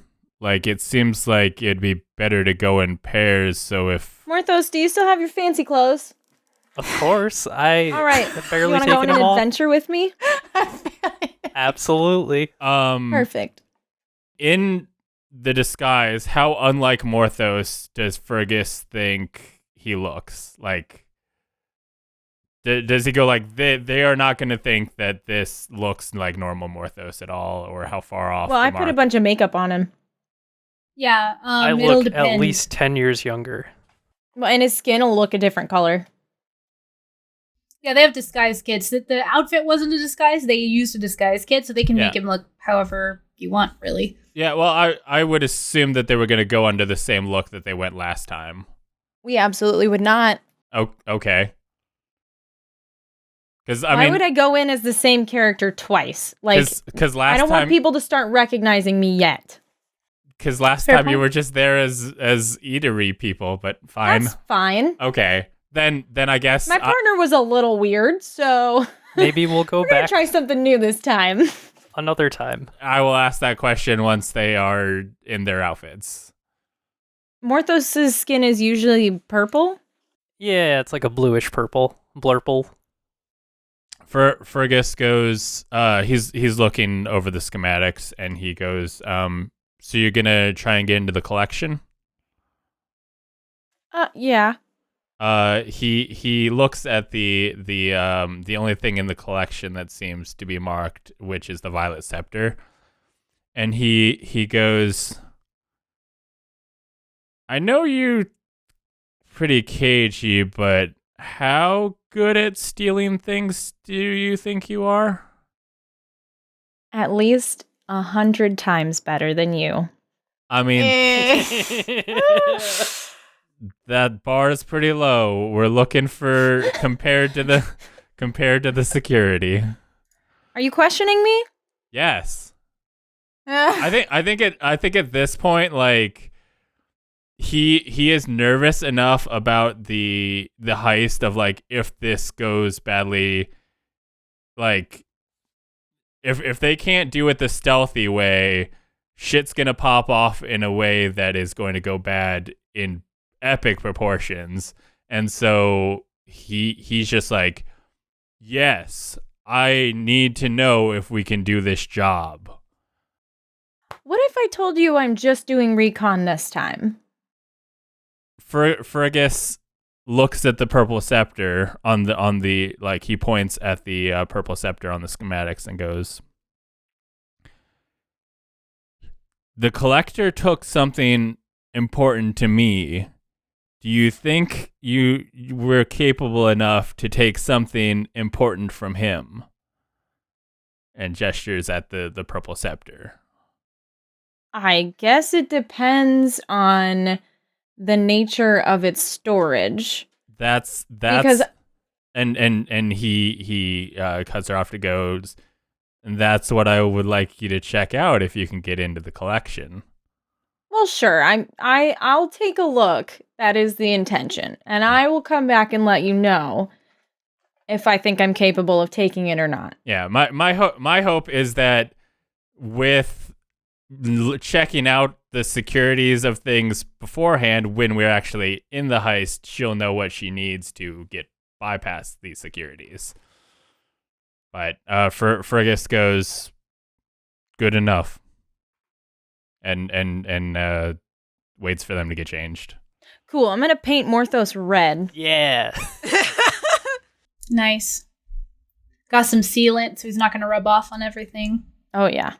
Okay. He's gonna come as the famous chef Jordan Gamzee. No, no. I thought you were going to Jordan say Gramsci. Boyardee because he was red. Oh. Be like, yes, there's my student. I love them so. Cookie. Just No. happened to show up the same day that, yeah. What are you going to look like, Bella? God, what color was my hair last time? I think it was blonde, Yeah. I Yeah. want to say. I'm going to try to make myself look like a human. Okay. Okay. So I'm gonna mute the ears. I'm not gonna wear the blonde wig. Yeah, maybe I'll go for like a fire engine red. Eye catching. Got it. Oh yeah. Okay. So are you wearing the same outfit as last time? I believe the fancy clothes are the same. Okay. Yeah. They didn't go into the casino area last time, I don't think. They just went to the kitchen and then left. Okay. Or the like restaurant. Restaurant. I mean, yeah, that was my deal of like, are you just gonna go as the same people? But No, we Oh. have. okay, He has different colored skin. And I have different colored hair. We're not the same people. just the same outfits. we Yeah, robbed maybe these we'll- people and People took can their. have the same outfits. Maybe Hall We and Oates are bought them from a trendsetters. shop. Yeah, they weren't like tailored or anything like that. They were off the rack. So there's like presumably others out there. Rich people would never. I mean, my arms were special because I had to get those extra long cuffs. There you go. That's true. That's true. Okay, so you two roll however you want. Either you can both roll, or one of you can roll twice, or one of you can roll with advantage. I mean, we can each roll. Yeah, I'll Okay. both roll. So I got a 22 total. I got a 14. All right. So they both look pretty good actually this time. There are a couple of spots of like red that as Morthos is like painting it on at your suggestion that you have to like help him with a little bit, which is easy enough for you to do as we've established you're extra good at this and can kind of just like reach over and do the touch-ups or whatever, help him seal it so it doesn't rub red all over things. And you both feel pretty confident in like looking different. Like you're able to easily like tuck your ears like into the wig in such a way that like part of it can be seen, but the long tip isn't. So it looks more like a rounded human ear, kind of like hide under the hair kind of thing. So you both feel pretty like nothing at a glance anyway. Like when you stop and take like stock of how you look, nothing seems out of place. Perfect. Bella, what should I call you? I thought Jessica? of Rose offhand. I was thinking Jessica Rabbit. Oh, yeah. That's a great idea. Yeah, Jessica. Rabbit. I was gonna pick one of James Bond's many female counterparts. Oh. There's not a single redhead? Well, not in the first few that I looked at. And then I found one that was like kind of redhead, Holly Goodhead, but it's like an auburn. It could be Holly.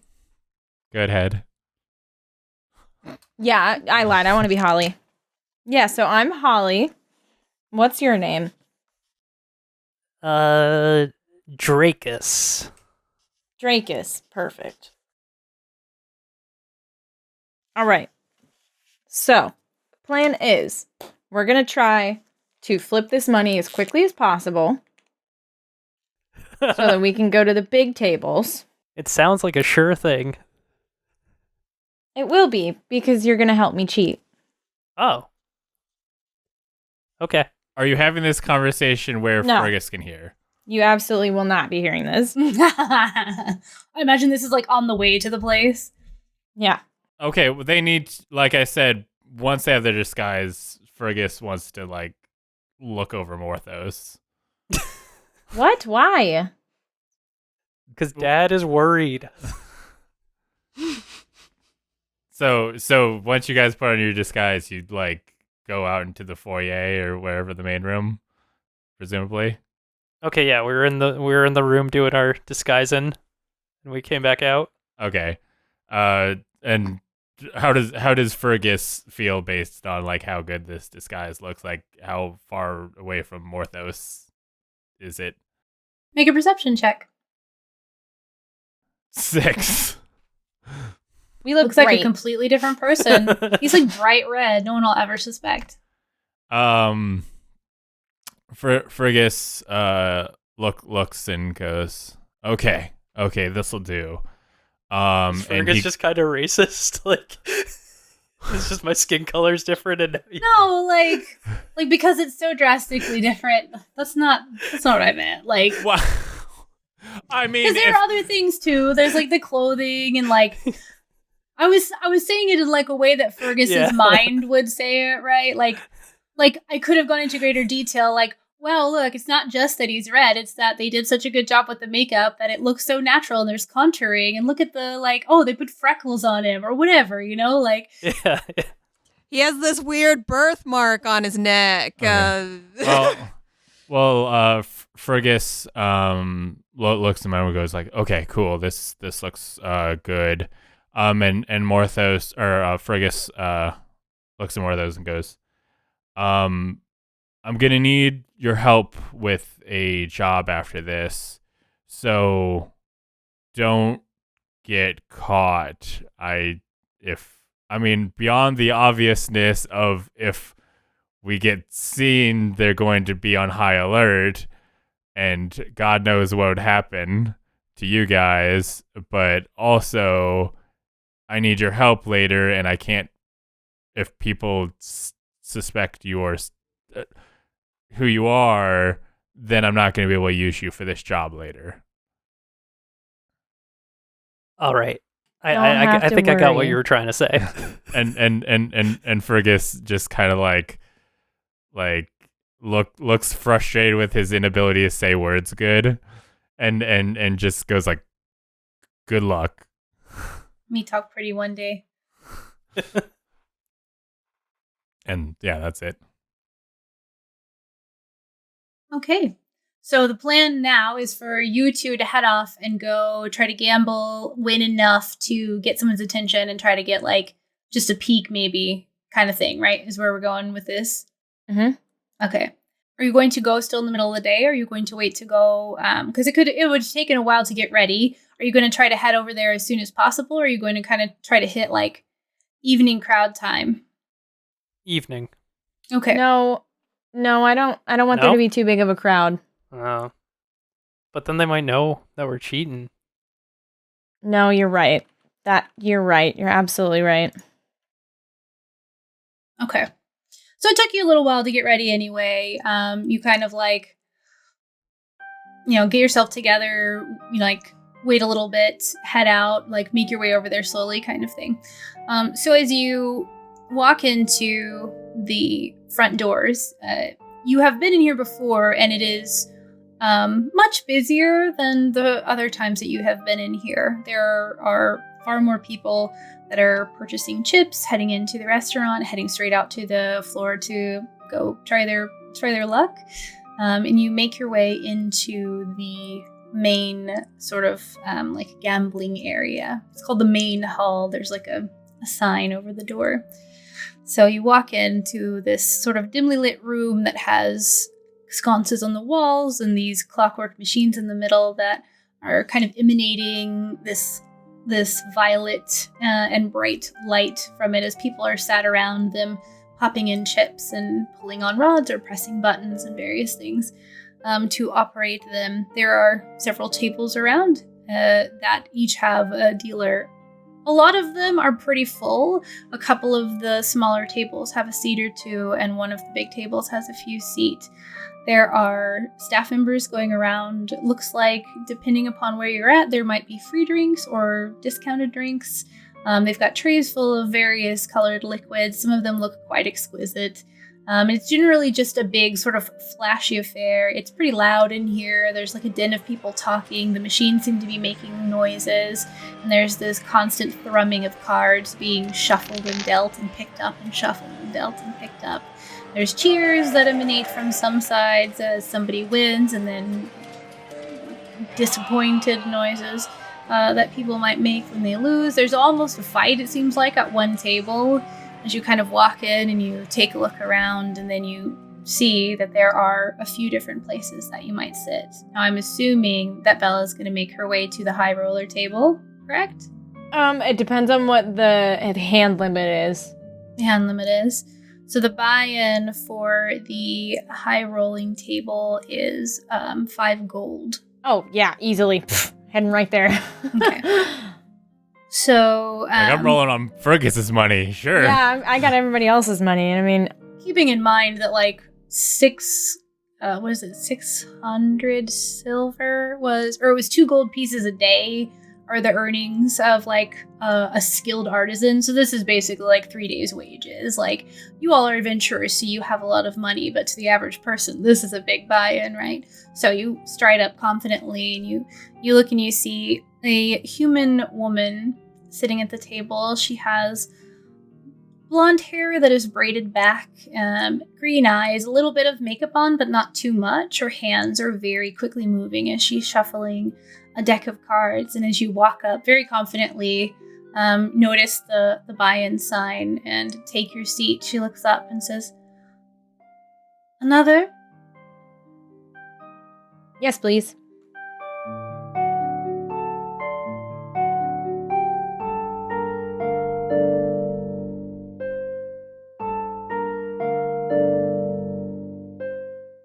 Welcome to the break, where I tell you that I love you and appreciate you listening to this episode of Dungeons and Gamers. If you would like to spread the love of this podcast with the world, please tell your friends that this is a podcast that exists and they should listen to it. You can also help by rating and reviewing it on the podcast service of your choice. Because without your help, we will never learn what Belladonna's real name is. And now back to the show.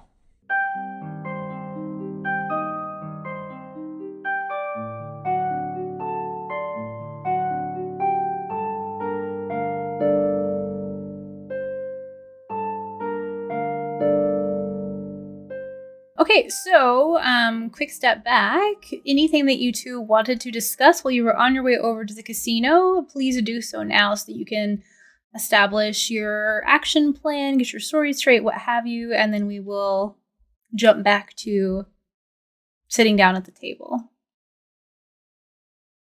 All right, Morthos. All right, yeah. What's the plan?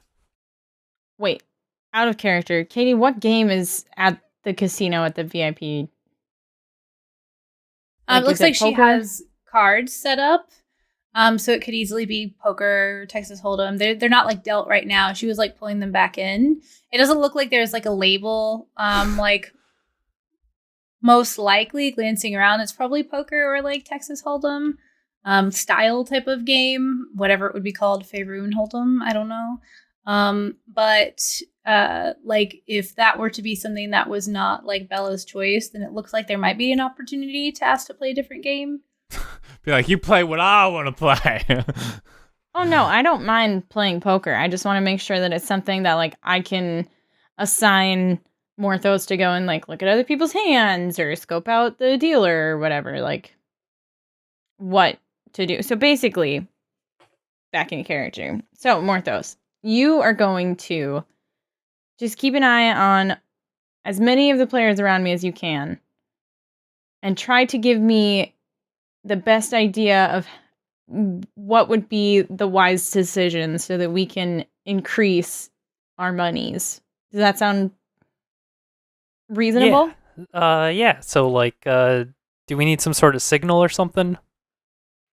Yes. If I should all in, I want you to rub your ear. If you want me to fold, I would like you to... As a reminder, you know that Morthos knows the cantrip message. Okay, I don't know how that works, though. The cantrip message, you point your finger at a creature within range and whisper a message. The target hears a message and can reply in whisper that only you can hear. So he can literally like tell you Don't what... they have words against using magic in the city? I would think they would. And especially in the casino? I feel like that's a pretty common spell too, her cantrip. Yeah, not messing around with spells. Okay. Just eyes. If you want me to fold, I would like you to cross your arms over your chest. And if you think it'd be safe to just continue playing, I want you to give your nose or your chin a little scratch. All right. Rub my ear, fold my arms, rub my nose or chin. Just make it look like you're just finicky. Right? They're not finicky. Try to play it off as though it's just like a natural idle animation. because we're video game characters. I am finicky. An idle animation. We're the NPCs now. Okay, so the plan is that he's going to be kind of like hovering around at like a far enough distance it's not drawing attention, but close enough that he can keep an eye on things and signal to you, and you're going to sit down at the table by yourself? Mm-hmm. Okay. So as you approached, then obviously Morthos has like split off at some point so that you're the only one coming up when you are invited to the table. And there are two other people that are not the dealer sitting there. You are the table that had the like most empty seats. So was this one on the far right over here, or excuse me, no, sorry, it was this one over here. That was like kind of in the back area. So there's one empty chair. There are two occupants, a dealer, and yourself.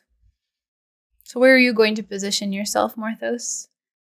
Or what's your plan as you kind of like try to get a look at everybody's stuff? I'm going to. How big are those bushes?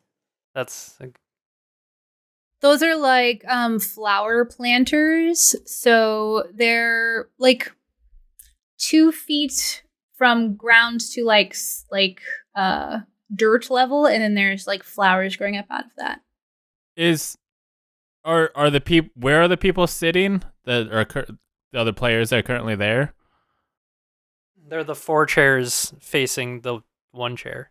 Yeah, the chairs with the cushions are where the dealer sits. Yeah. There's somebody sitting on the far left chair and somebody sitting on the second to the right chair. So there's this one open and this one open. I was gonna say he could maybe see the cards from the observation deck, but he could only see the one person's card from there.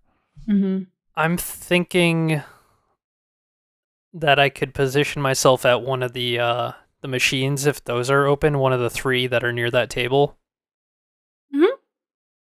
Yeah, there's the third one from the end is okay, open. Yeah. The rest of that row is occupied. I think that one would give me an okay spot to look from. But then which seat Bella takes would be important too, I guess. Well, if you sit down there first, she would see where you sat, and you would be able to make the choice to sit wherever you would like. Well, if he's going to sit there, then I'd want to sit on the chair on the far right, because he's going to look at everybody else's hands. Or at least 2 of them. Maybe not necessarily the one that's right next to me, but that's okay. There's 2 other people, but I might have an angle on both of them. Yeah. From where you're sitting, you could probably get a pretty good glimpse at the 2 of their hands. You would be able to see the dealers, though. Right. You would have to get up and move to see theirs. Does the dealer play? Yeah. Guess it depends on the game. Otherwise, the house would never win. I guess. I guess I've never What is the game? Yeah, actually, if it's blackjack, it doesn't really matter what the other players are doing. It only matters what the dealer's doing. There's poker, right? It was poker, yeah. It was poker. Yeah.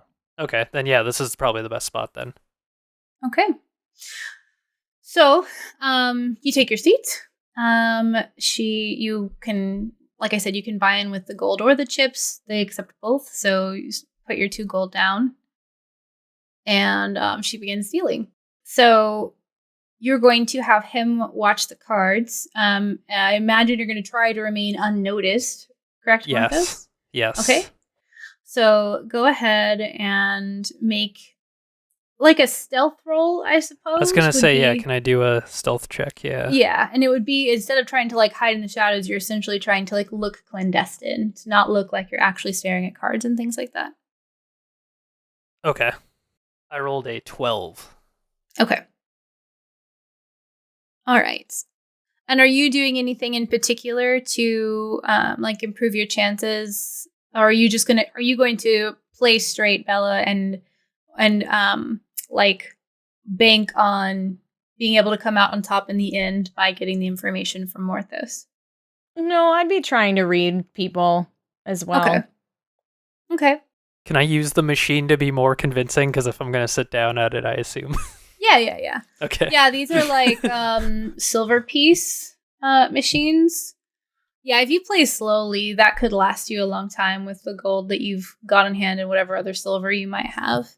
Okay. And I'll tell you as we go your win and loss rate. Okay. So you've got one of those machines that basically has the rows of like random fruits and stuff, and you have to try to like match up the lines, right? So go ahead and do an insight check for me then, Bella, since you're watching faces to see if you can read people. I'm going to do a couple of rolls. I rolled a 19. Bella's just good at everything. I love it. Okay, so so Katie's not super good with poker, but I know like what hands win, but I don't exactly know how like the dealing portion works. So the process starts. Go ahead. Yeah, which are they playing Texas Hold'em? Or are they playing straight poker or Regular poker? Like a 5-card draw. Yeah, usually they do. God, they get. Everybody gets dealt a hand. Then you choose which cards you want to put in and trade in. And you can switch and them then out. Yeah, that's right. That's what it is. Okay. You get one chance to switch out, I believe. Okay. So the first round goes out, and go ahead and roll me a percentile die. 68. So close. I was like, to what? Oh wait.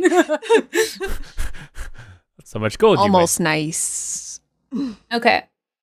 So the first rounds of cards come out, and you have a full house.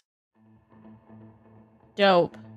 Morthos, you in sitting at the machine and trying to like play and kind of like look clandestine and get a good like view of their cards. From what you can tell, actually make a perception check. 14. Okay. So it's kind of hard to get like the perfect read on them because they're being good players and hiding their hands, but from what you can tell, the two that you can see have maybe like two of a kind, something like that. One of them goes ahead and gives 3 cards back. When they get their additional cards back, they only have like 1 pair. So Morthos is just gonna kind of grasp at his chin. Cool. I'm staying in it. Okay. Are you going to switch out any of your cards? I imagine not. No. Okay. Full house. Yeah, send them back. I don't like these. I want a different color.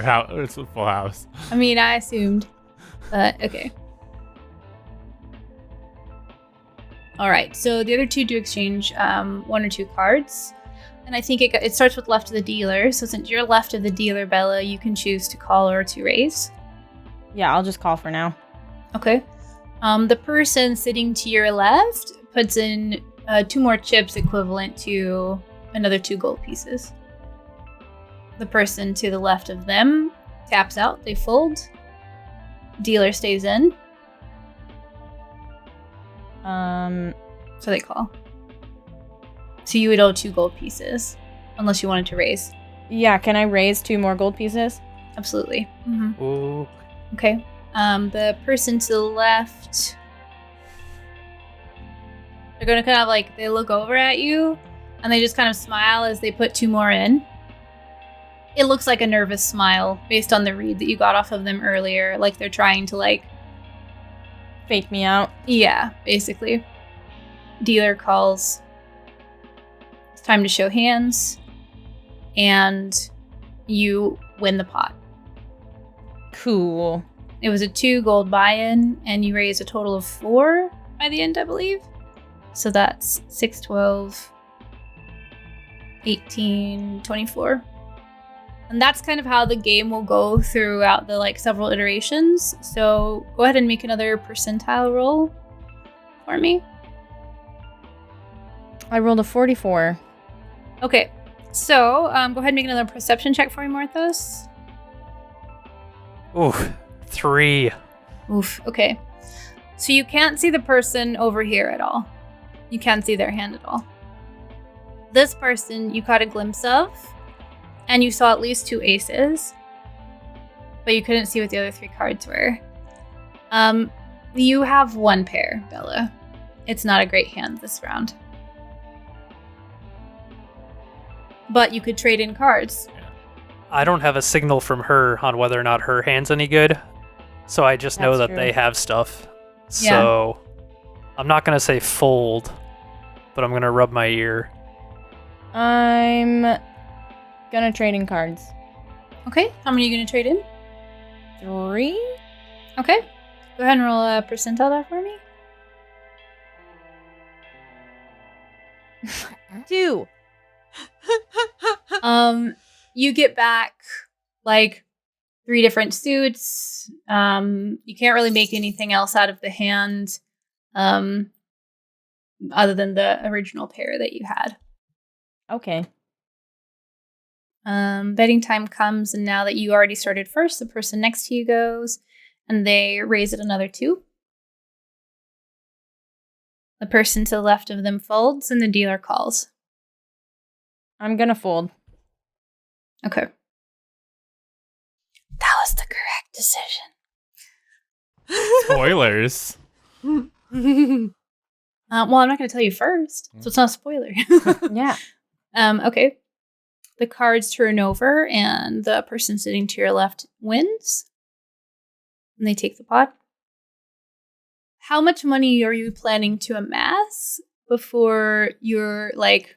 Are you just hoping to like win so much money that they come over to talk to you, or is there going to be like an action plan after you've hit a certain amount or something? I'm asking just so that I can plan. I just want to raise enough money that they are like, okay, this person is not messing around. Obviously, they're not afraid of gambling. Yeah. Okay. Let's do something to keep them in the place so they spend more money. Right. Exactly. Yeah. Gotcha. We can't let them walk out with our money. Exactly. That's how they usually get you, is convincing you to to lose the winnings that you Here's just a made. Sweet, stick around. Here's free drinks. Yeah, that kind of thing. And people are coming by with trays and drinks, and at your table, they don't ask for anything. They just kind of like hover around for a minute and see if anything wants something. The person on the far left takes a drink from them. Doesn't seem like there's any payment exchanged. They do tip, it looks like, with a chip. Okay, go ahead and we'll go another round then. Let's roll another percentile die for me. I rolled a 36. Okay. Morthos, make a perception check. 6. Okay, you're still having trouble seeing this guy's hand just because of the angle that he's sitting at and trying to look clandestine while you're doing it. And this hand you saw, it looks like you didn't see enough for a straight or a flush. And it didn't look like there were any pairs or 3 of a kind or anything like that. So it seems like a pretty crap hand, honestly, but it's kind of hard to tell just because you couldn't get too great of a look at it. Going for the ear rub again. You have queen high, but nothing to speak of. There's not enough to try to perceivably put together a flush or a straight or anything that you can kind of pick out bits and hope for the best kind of thing. Can I exchange all 5 cards? Yeah. I'm doing that. Okay. All right, you exchange all 5. The person to your left exchanges 2. The person on the far left exchanges 4. Go ahead and roll your percentile die. I rolled a 13. Okay. It comes back and it's basically the same kind of hodgepodge. You can't really make anything out of this hand. Perfect. Mm-hmm. And you notice the person to your left, eyebrow quirks up. They tried to keep their face still, but there's obviously something that was exciting to them. And the person on the far left kind of leans back, looking a little bit less tense than they did before. It's the far left person's turn to bet, and they raise it by 3. Dealer calls. I'm going to fold. Okay. All right, they play out the round, and the person to your left wins again, actually. Son of a bitch. Next round, go ahead and roll your D100. I got a 15. So as you're sitting there and you're getting these like crap hands, right? Like one after another, you're like, damn, like, you know, even if I have someone watching over their shoulder and telling me if they have good cards, like I'm not going to ever win any money with all of this. There is like the sound of like water trickling becomes really apparent to you for a moment. And you kind of like lean back and you just kind of like are able to tell that it's coming generally from like above you, and it just like distracts you for just a moment. Morthos, go ahead and make me another perception check. 2.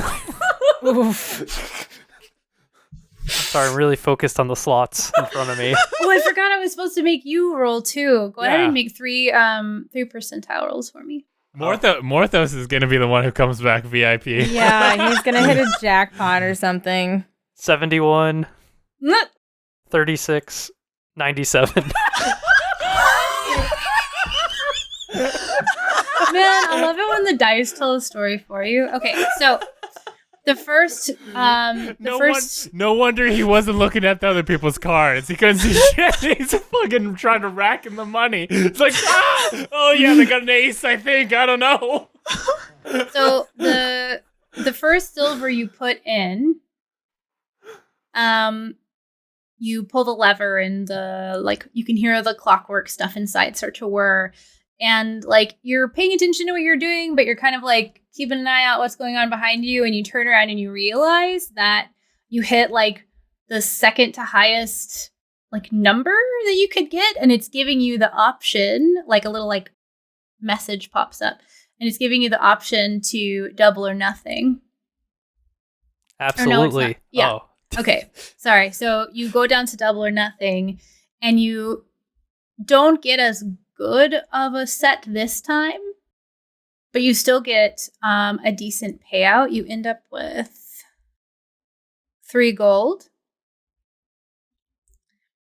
And then when you put the second silver in, you pull the slot, and all 3 lines line up. And the machine starts making all of these like noises, and there's just, like lights coming on from inside. And like one of the servers comes over to you and just hands you like a bowl as all of these like silver pieces start coming out of the bottom of the machine. And Bella's like sitting there staring at up and out. He's like staring at a shitty hand.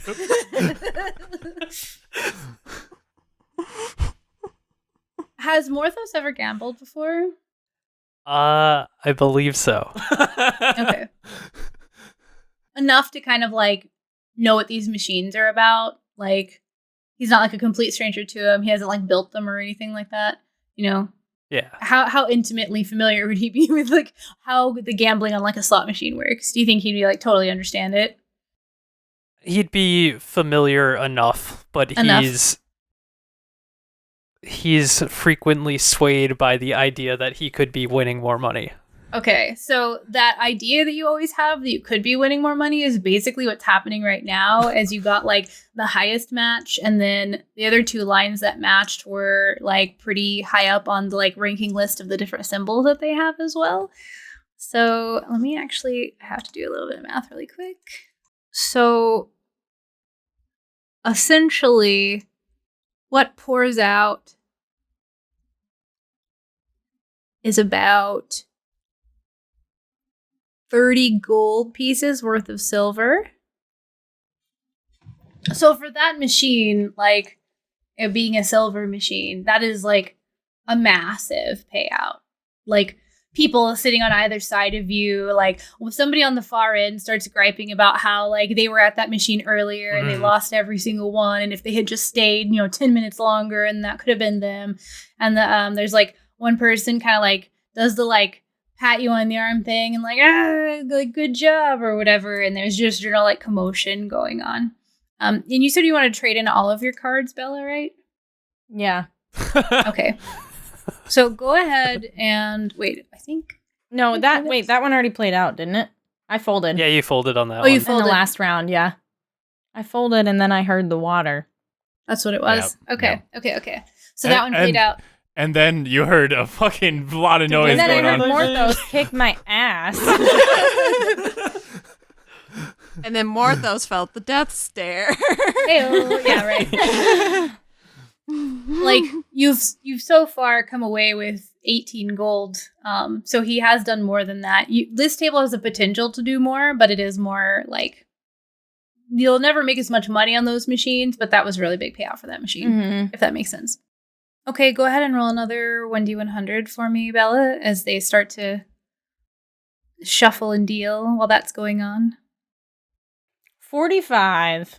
Okay. Go ahead and roll a second one for me. 69. Nice. So, some say Okay. that's higher than 100. Some do.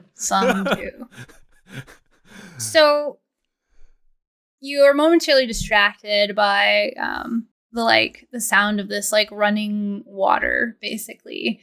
And Morthos obviously hits a jackpot, and you kind of have that moment where you're like, and you pick up your cards, and you have a royal flush. Ooh. And the person to your left exchanges 4 cards.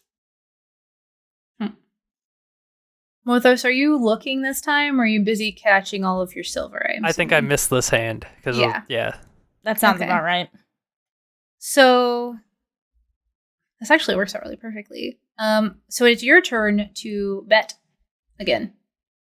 I will bet 2 gold pieces. Okay. You bet 2. The person to your left folds. The person to their left, the one on the far left, sees your 2 and raises you 4. So it's a total of 4 more than you already put in.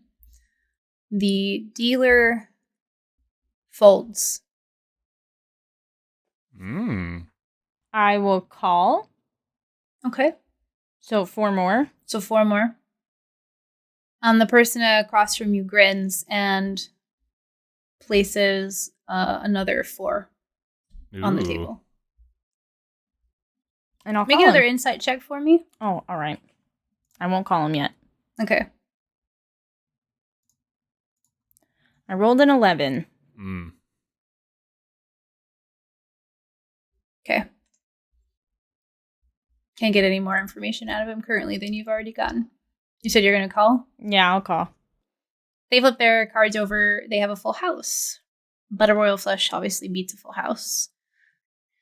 28. So it ends up being 28 gold that gets pushed back over to you. At this point, the person to your left kind of like nods to the dealer and politely excuses himself and gets up and leaves. Aw. So there are 3 people remaining at the table. So with that, let's do one final round, and this will represent like several rounds all told. Oh, God. So roll your 1d100, but roll it twice. Okay, so 94 and 79. Okay. Morthos, do you think that you're able to like concentrate enough to pay attention after that? Or are you kind of like, did you get into that like, oh my God, it finally happened sort of mindset? What do you think Morthos would do? I think after the payout stopped, he took a second and then was like, "Oh yeah, that's what I'm doing here," and like Okay. looked over at the table. Are you still putting money in?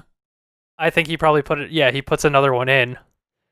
But I Okay. think he's also like, "Oh yeah, I gotta look at the table," and like at this point, somebody's left, right? So it's Yeah. like, "Uh-oh, what happened?" Yeah. Morthos is going to hit the jackpot again and be worthless. I'm gonna laugh so hard. Go ahead and make a perception check for me and then roll a 1d100. 10 on perception, Okay. and 37 on the slot. On the You lost that silver. So you are able to tell that the person on the left has 3 of a kind. You, like, against all odds, have another royal flush. Belladonna. You can't see what the dealer has. We know that they have a pretty decent hand, though, Morthos. The person you can see. Morthos is going to fold his arms because he's thinking, okay, I just hit, this money and I can see that guy's got 3 of a kind. So I feel like that's going to be hard to beat, especially once they get more cards. Mm-hmm. So I'm saying fold. Okay. Ooh, well, I'm not gonna. That's fair. That's fair. Yeah. I don't know what you have. Yeah, you know you have a royal flush. He does not know. He just knows that this person has a pretty decent hand. So the call comes out. They ask if they want to trade any in. This person does go ahead and trade in 2. And when they get those 2 back, there is this person, their face doesn't move, but they do that lean back in the chair again. Like they're quite pleased with what has returned to their hand. And then it is their turn to raise. And they reach up onto the table. Ooh. And they push all of their chips over. And how many is that? They put in 26 gold. Or no, excuse me, 36 gold. Alright, I'll match it. Okay. Alright, so you call them. Morthos is starting to sweat. Yeah. They sit back looking rather pleased. The dealer folds. They flip over their cards and they have 4 of a kind. Cool. And I just show my royal flush. Mm-hmm. And they look really smug when they do it too. Like you can tell that they thought that they like played you basically, and then they literally start reaching for the chips and assorted coins as you flip yours over. And the look on their face is pretty priceless at this point. God, Perfect. I was legit nervous. I was like, what? No. They rolled really well, but not as well as she did. So the pot goes over to you. That means you have acquired an additional 40 gold. And this is about the time that... wait 1 second. Let me make another check really quick. Okay. Somehow, against all odds, no one has noticed you, Morthos. I don't understand how this many people could have not noticed. Especially if you won a jackpot. Like, you'd think they'd be watching you, but apparently they still didn't catch on. It's hilarious to me. They saw me fold my arms when I got a 30 or got a bad roll. Yeah, and they're like, haha, whatever. I don't know. It's like he's got all this slot money. He doesn't need to cheat on cards. What? No. Mm-hmm. So at this point, there's like it's a dim room in here. There are lights around, obviously, but it has that definite like kind of like darkness vibe. Yeah, where there's like lights around, but the room itself isn't like super brightly lit. And there's not like a shadow that looms over you, but you just feel like someone walk up next to you, and it blocks a little bit of the light, and you see standing above you a silver dragonborn. Kind of looking down, not displeased. They look like they're wearing the colors of the casino. And they do kind of like a short like bow and say, "You have done well for yourself tonight." Thank you. I know it. I know. Are you a local or you are in town for a short time?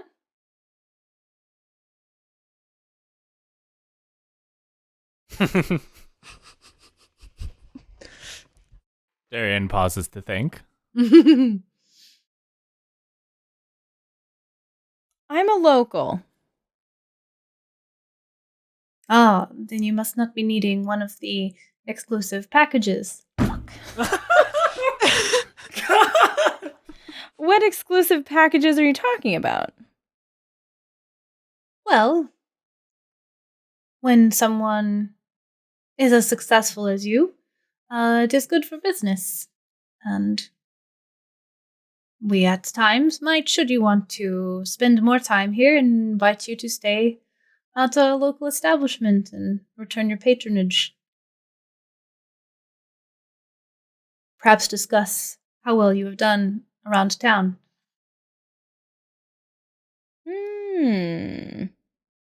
Well, I do live on the outskirts of this massive, sprawling city, so I could be coerced into a stay package. It would be on the house, of course, providing you return. Oh, absolutely, I'll return. Very well. It is settled. I will return with the details. Okay.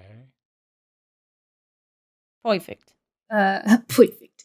Puts out a single hand to shake yours. Not like aggressively, more it's almost like daintily, like very gently. Do you take their hand?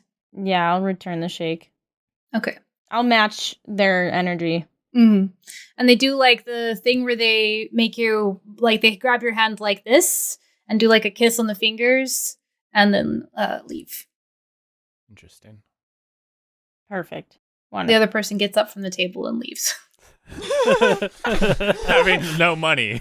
Yeah. I'm just gonna chill here for a bit. I'm done.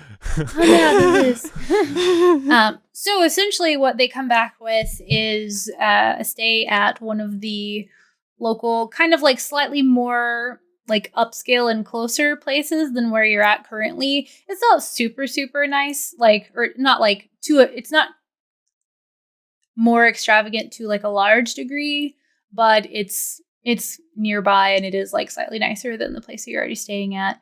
It's essentially like a 2-day sort of like stay there, and you have like discounts if you come back and eat at the restaurant. It's definitely one of those like come here and gamble more sort of situations. So they're basically setting you up with a local place that you'll have for like 2 additional nights. Cool. Mm-hmm.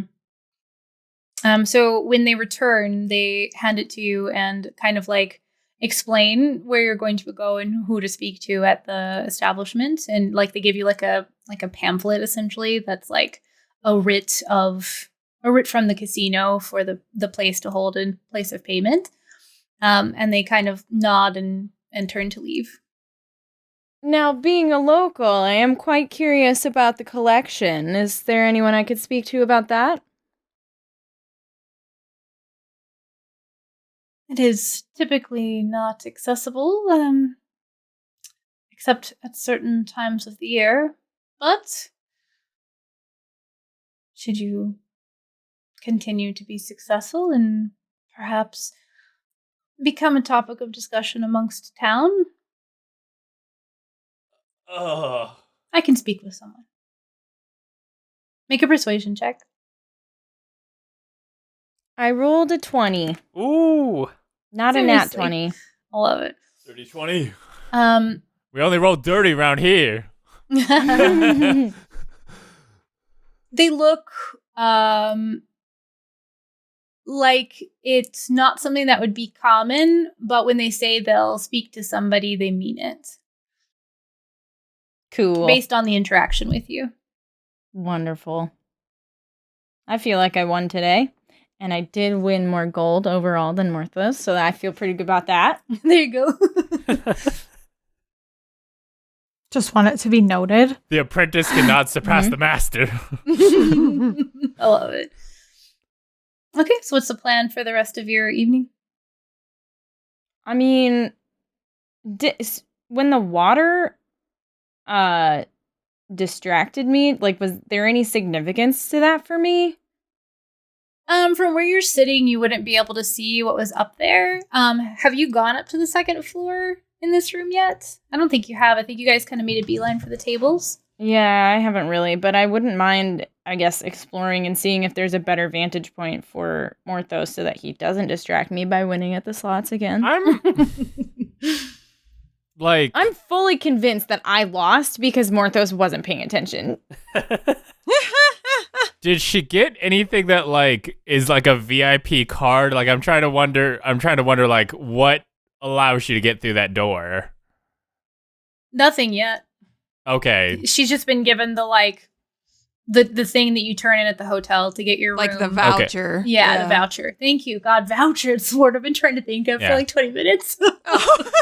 So she's on the road to VIP. She's not there yet.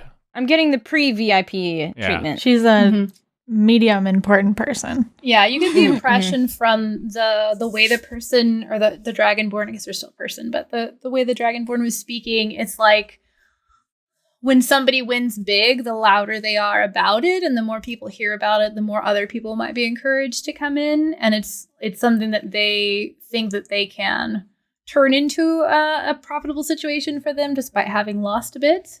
But they didn't, like, most of their money wasn't lost. It was either players' money that was lost. So, like, it just happened to work out for you really well that, like, you didn't win a lot from the house, you won a lot from the other people. And so they're hoping that you'll kind of, like, spread the word, if that's, like, makes sense. Oh, yeah. So I'm going to go with, I'm going to go meet up with Drakus is his name, right? I know. Yeah. Right? Okay, cool. While that was all happening, could I have pulled the lever another time? Yeah, go for it. 93. Wow! So you get up to go over to the machine. Well, are you going to check out the upper floor first? Or you're going to go over to Morthos first? Well, in order of events, does he win the jackpot first, or do I get up from the table? You'll get up from the table before anything happens to him. Okay, well, I'll start to make my way toward him, but then if he wins before I make it to him, I'm just gonna reroute and head upstairs. So you get up and you turn around and you start heading towards him, and you see that, like, he has put another coin in the machine, and he's, like, pulled the lever down, and as he lets go and the things start to spin, you can just see everything start to line up. And you get that feeling like, yeah, I'm just gonna swerve. Okay, yeah, make a U-turn, head a different direction as, like, a similar situation happens again, Morthos, where what did you roll last time? It was a 93 this time, and it was a 97. 97 the first last time. Yeah. So the machine starts making noises again, and some of the, like, the obviously enchanted gems and such start, like, lighting up, and another person comes over and, like, swoops in with an empty bowl for you, and the people around you are just like, oh my god, you've been here for like 20 minutes, you know, kind of thing. Like, I mean, it's been longer than that, obviously, but hasn't been too super long. This time you get what is the equivalent of 23 gold pieces worth of silver. I have no indication of when to stop, right? Like, I know Bella got up from the table. So well, whatever. You have a huge net gain. So he just keeps playing? Well, no, I was thinking, like, I want to get out. I'm like, okay. Morthos again. Where'd she go? Looking around. Like, so that you get your second bowl and you're waiting for all these silver to come out, right? You're catching them. Mm-hmm. You make the swerve on away, Bella. And are you then heading up to the second floor, or are you going to go wait for him somewhere? Okay. No, I'm going to head up to the second floor. Okay. So as is shown on the map, you head up to the second floor, and there's, like, a little, like, rug there, and there's some greenery and general decorations. And then you see, how familiar would she be with religious, like, iconography? Can I roll? Yeah, you can make a religion check. I rolled a 9. This looks familiar. You've seen this, like, around in different places that you've been to. Like, the name escapes you at the moment, but you see a fountain, and that explains. Can I take context clues? Like, does she look like she, like, is symbolic of anything specific? She is, like, she looks joyful. And full of life. She is on, like, the statue is on a cloth of gold rug, and the fountain at her feet has coins in it. Cool. I'm gonna flip a gold in there. Okay. What are you like thinking, or what's your, like, is it like a passive thing, like a thanks, or is it more like, is there anything specific that Bella is like thinking as she does it? So Bella hasn't like written to her sister in a while or anything. So she sees like the joyful, just like beautiful woman, and is struck with memories of her sister, and just is like, she gets a good feeling from the happiness on the statue, and so she just feels like that would be the next right thing, right? She sees other people have put coins in here, and she's like, yeah, this feels right. Okay. All right. You toss the gold coin in. You feel good about it. And you do notice, just even passively, that like obviously this is the sound of the water that you heard earlier. There's no other source of water up here or anywhere in this room that's like just kind of like out and about. So what was your overall net gain? 83. 83. And what was yours, Morthos? Oh shoot. 53? 53? Yeah, 53. That's right. It was all silver. Okay. So similarly, 530 Dragonborn. silver. Yeah. Did you minus your losses? I did. I subtracted the one at the beginning. Okay. Okay. So, yeah, I actually 529 is. There was a second one that you lost to. Oh. Mm-hmm. Okay. 528. So a similar situation happens with you where this silver dragonborn comes over. They explain that if you talk around town about how much fun you had, how successful you are, and you come back, you can turn this voucher in for a 2-night stay at a local place. Do you accept? Yeah. Okay. And it has like, it's one of those where like the address of the place is like written in, so you like know where to go, kind of thing. And you are left to your own devices as well. And you hear the like the coins eventually stop flowing, Bella. And you get a good look from up here. If you wanted to engage in this operation again, honestly, it's kind of difficult to say where the best place would be. It will just depend upon like what table you end up at. If you end up like at one of the bigger tables close to the ledge, then maybe even the observation deck might be better for him to be at least for like people over here. But he wouldn't be able to see anyone on this side. Yeah, and then how is he going to win the jackpot? True. But you get a good enough layout or like a good enough survey of the whole place that when you come back, depending upon what table you're at, you'll have a better chance of like coming up with a good place to put him, depending upon where you are. Like I said. Hell yeah. So cool. So some time has passed and it's kind of like moved on into evening time. What's your plan for the evening? I'd want to meet up with Morthos and see if we got vouchers to the same place. You did. Cool. Maybe, so I'm still sitting there, but I'm looking around and you're up on the ledge. She was for a time. You were for a time. Okay. I think by the time all of your like coins came out and you got yourself situated, she has come back down. Yeah. It wasn't long that she was up there. I was just surveying. I was gonna say, I think I like kind of flash my voucher at you. Do you have like a shit-eating grin on your face? Yeah, like. Look what I did! Yeah. I'll flash you my voucher too. I think at that point, yeah, Morthos is gonna get up and walk towards Bella, or walk towards Holly. I mean, honestly, if we're not saying each other's names like out loud, I don't think it matters. Yeah. You have them if you need them, but no one's ever asked. No one's been like, hey, what's your name? Like, But do you have a backstory ready? Yeah. Absolutely. Obviously. She's a local. Yeah. Yeah, she has. And then she's like, but not that local. I kind of started a story. A distant local. Local is a relative term, okay? I'm local to this part of the country. And who doesn't want to stay in a hotel where somebody else will make your bed for you? I mean, come on. There's staycations exist. Yeah, are you kidding me? I just won a bunch of money at poker. I think I would like to stay at a hotel nearby. I'm riding that winner high. I'm not really, but Bella doesn't get those. Morthos is. He's full on Yeah. strutting around. So y'all are heading to the local inn that's nearby, or it's not an inn, I guess, at this point. It's a fancier inn name. The hotel. Yeah, is it a hotel? I don't know. I don't know. The bed and breakfast. I don't know the levels of Fantasy stay. Fantasy niceness. Yeah. It's a really nice inn.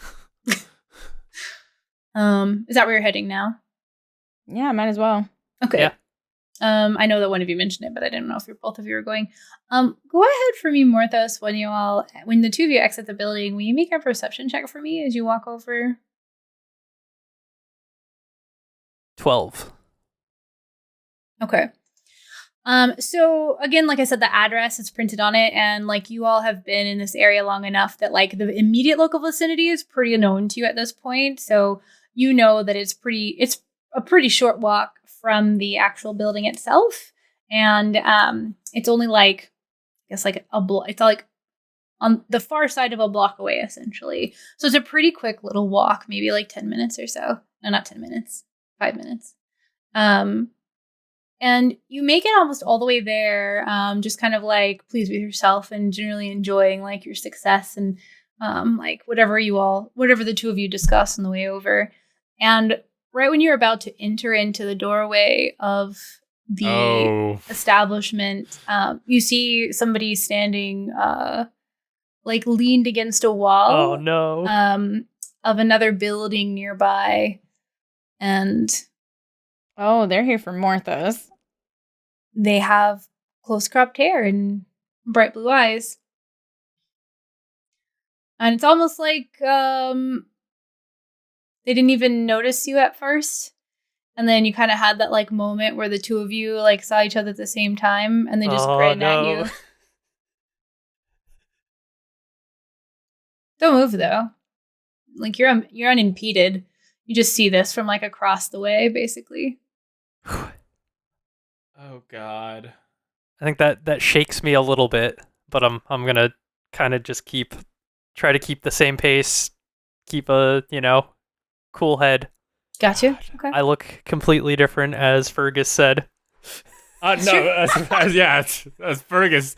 I don't know how well you trust Fergus. There's no way that grin meant anything. Totally a coincidence. Yeah, definitely full on, 100%. God. So the two of you can go in, and it's easy enough. You go to the desk, and you're able to get your rooms for the 2 nights. So, when do you two go to bed?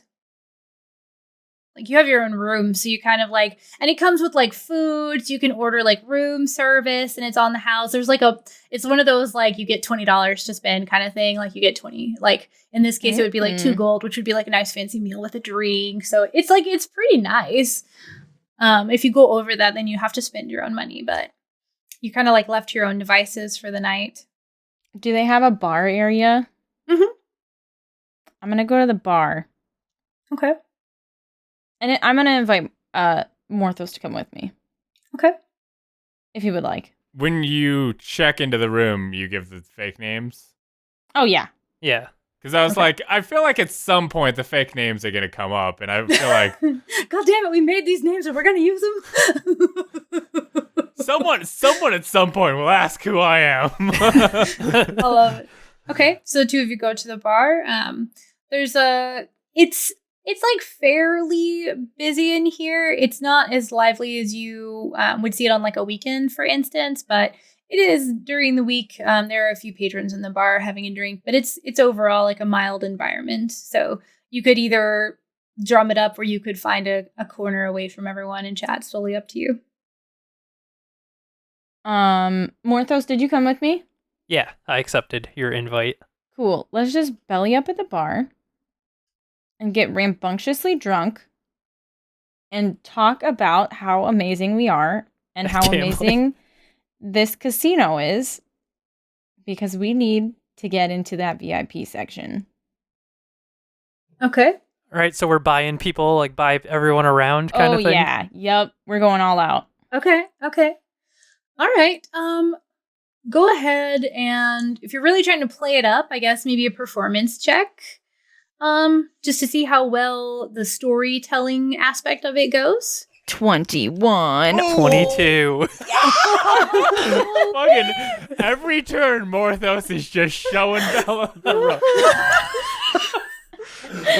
You get to This is do ridiculous. perception, but no, I'm kidding.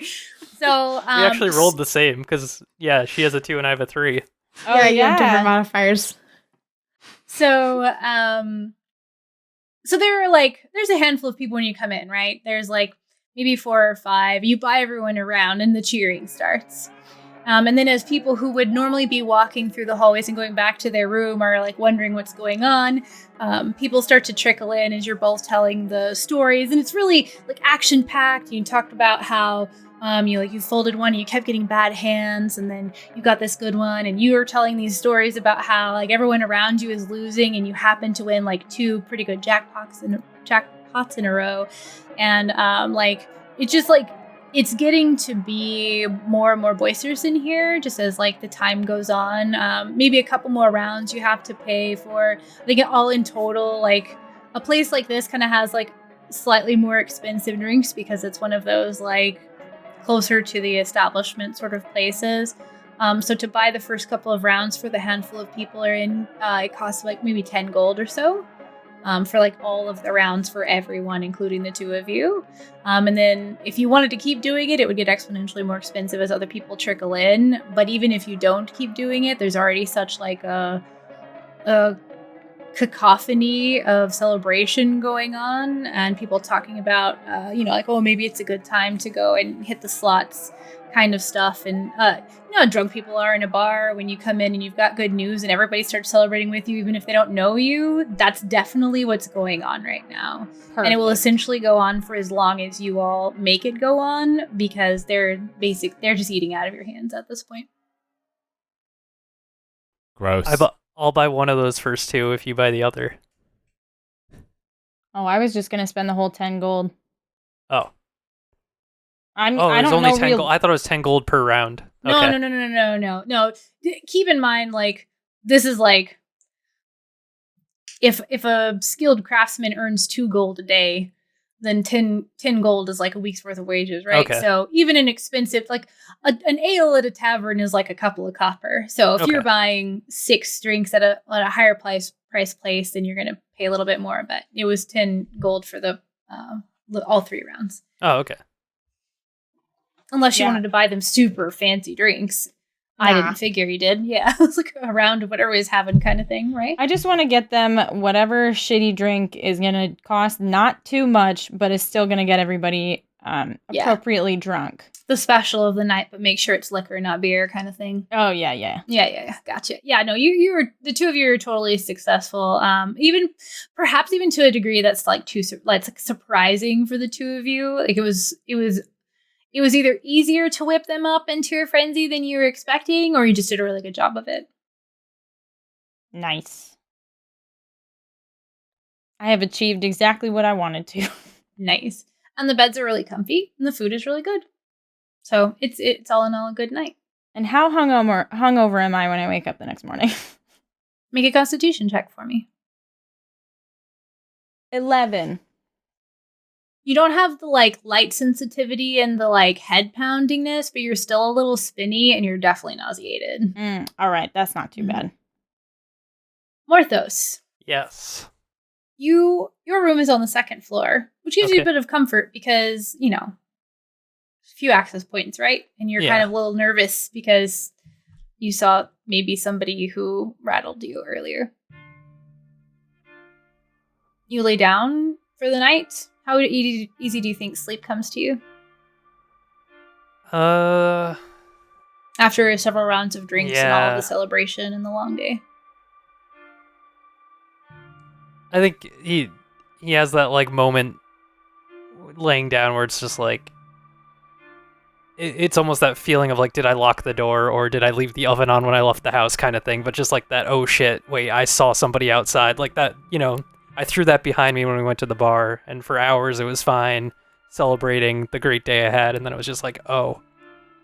So there's this just lingering moment of like, I'm gonna lay here for a little bit with my eyes shut, but I'm wide awake for a little bit. Okay. In that case, go ahead and make a perception check for me. 4. I'm pretty drunk though. You are pretty drunk. I love it when the dice tell the story, right? It's so great. So you're laying there and you're scared, and you almost like, or not scared, but like you said, you've got that nervous feeling, and being in like the comfortable position and being intoxicated starts to kind of like take over at some points, and you fight it a little bit sometimes as you're trying to listen, and it's starting to like, that heavy feeling is starting to wash over you again. And you almost think you hear a sound, and you kind of like look around the room and you don't see anything. And then the bed shifts as you feel like the pressure of somebody sitting down near your feet. Well, Morthos, seems you have done very well for yourself tonight. We need to talk.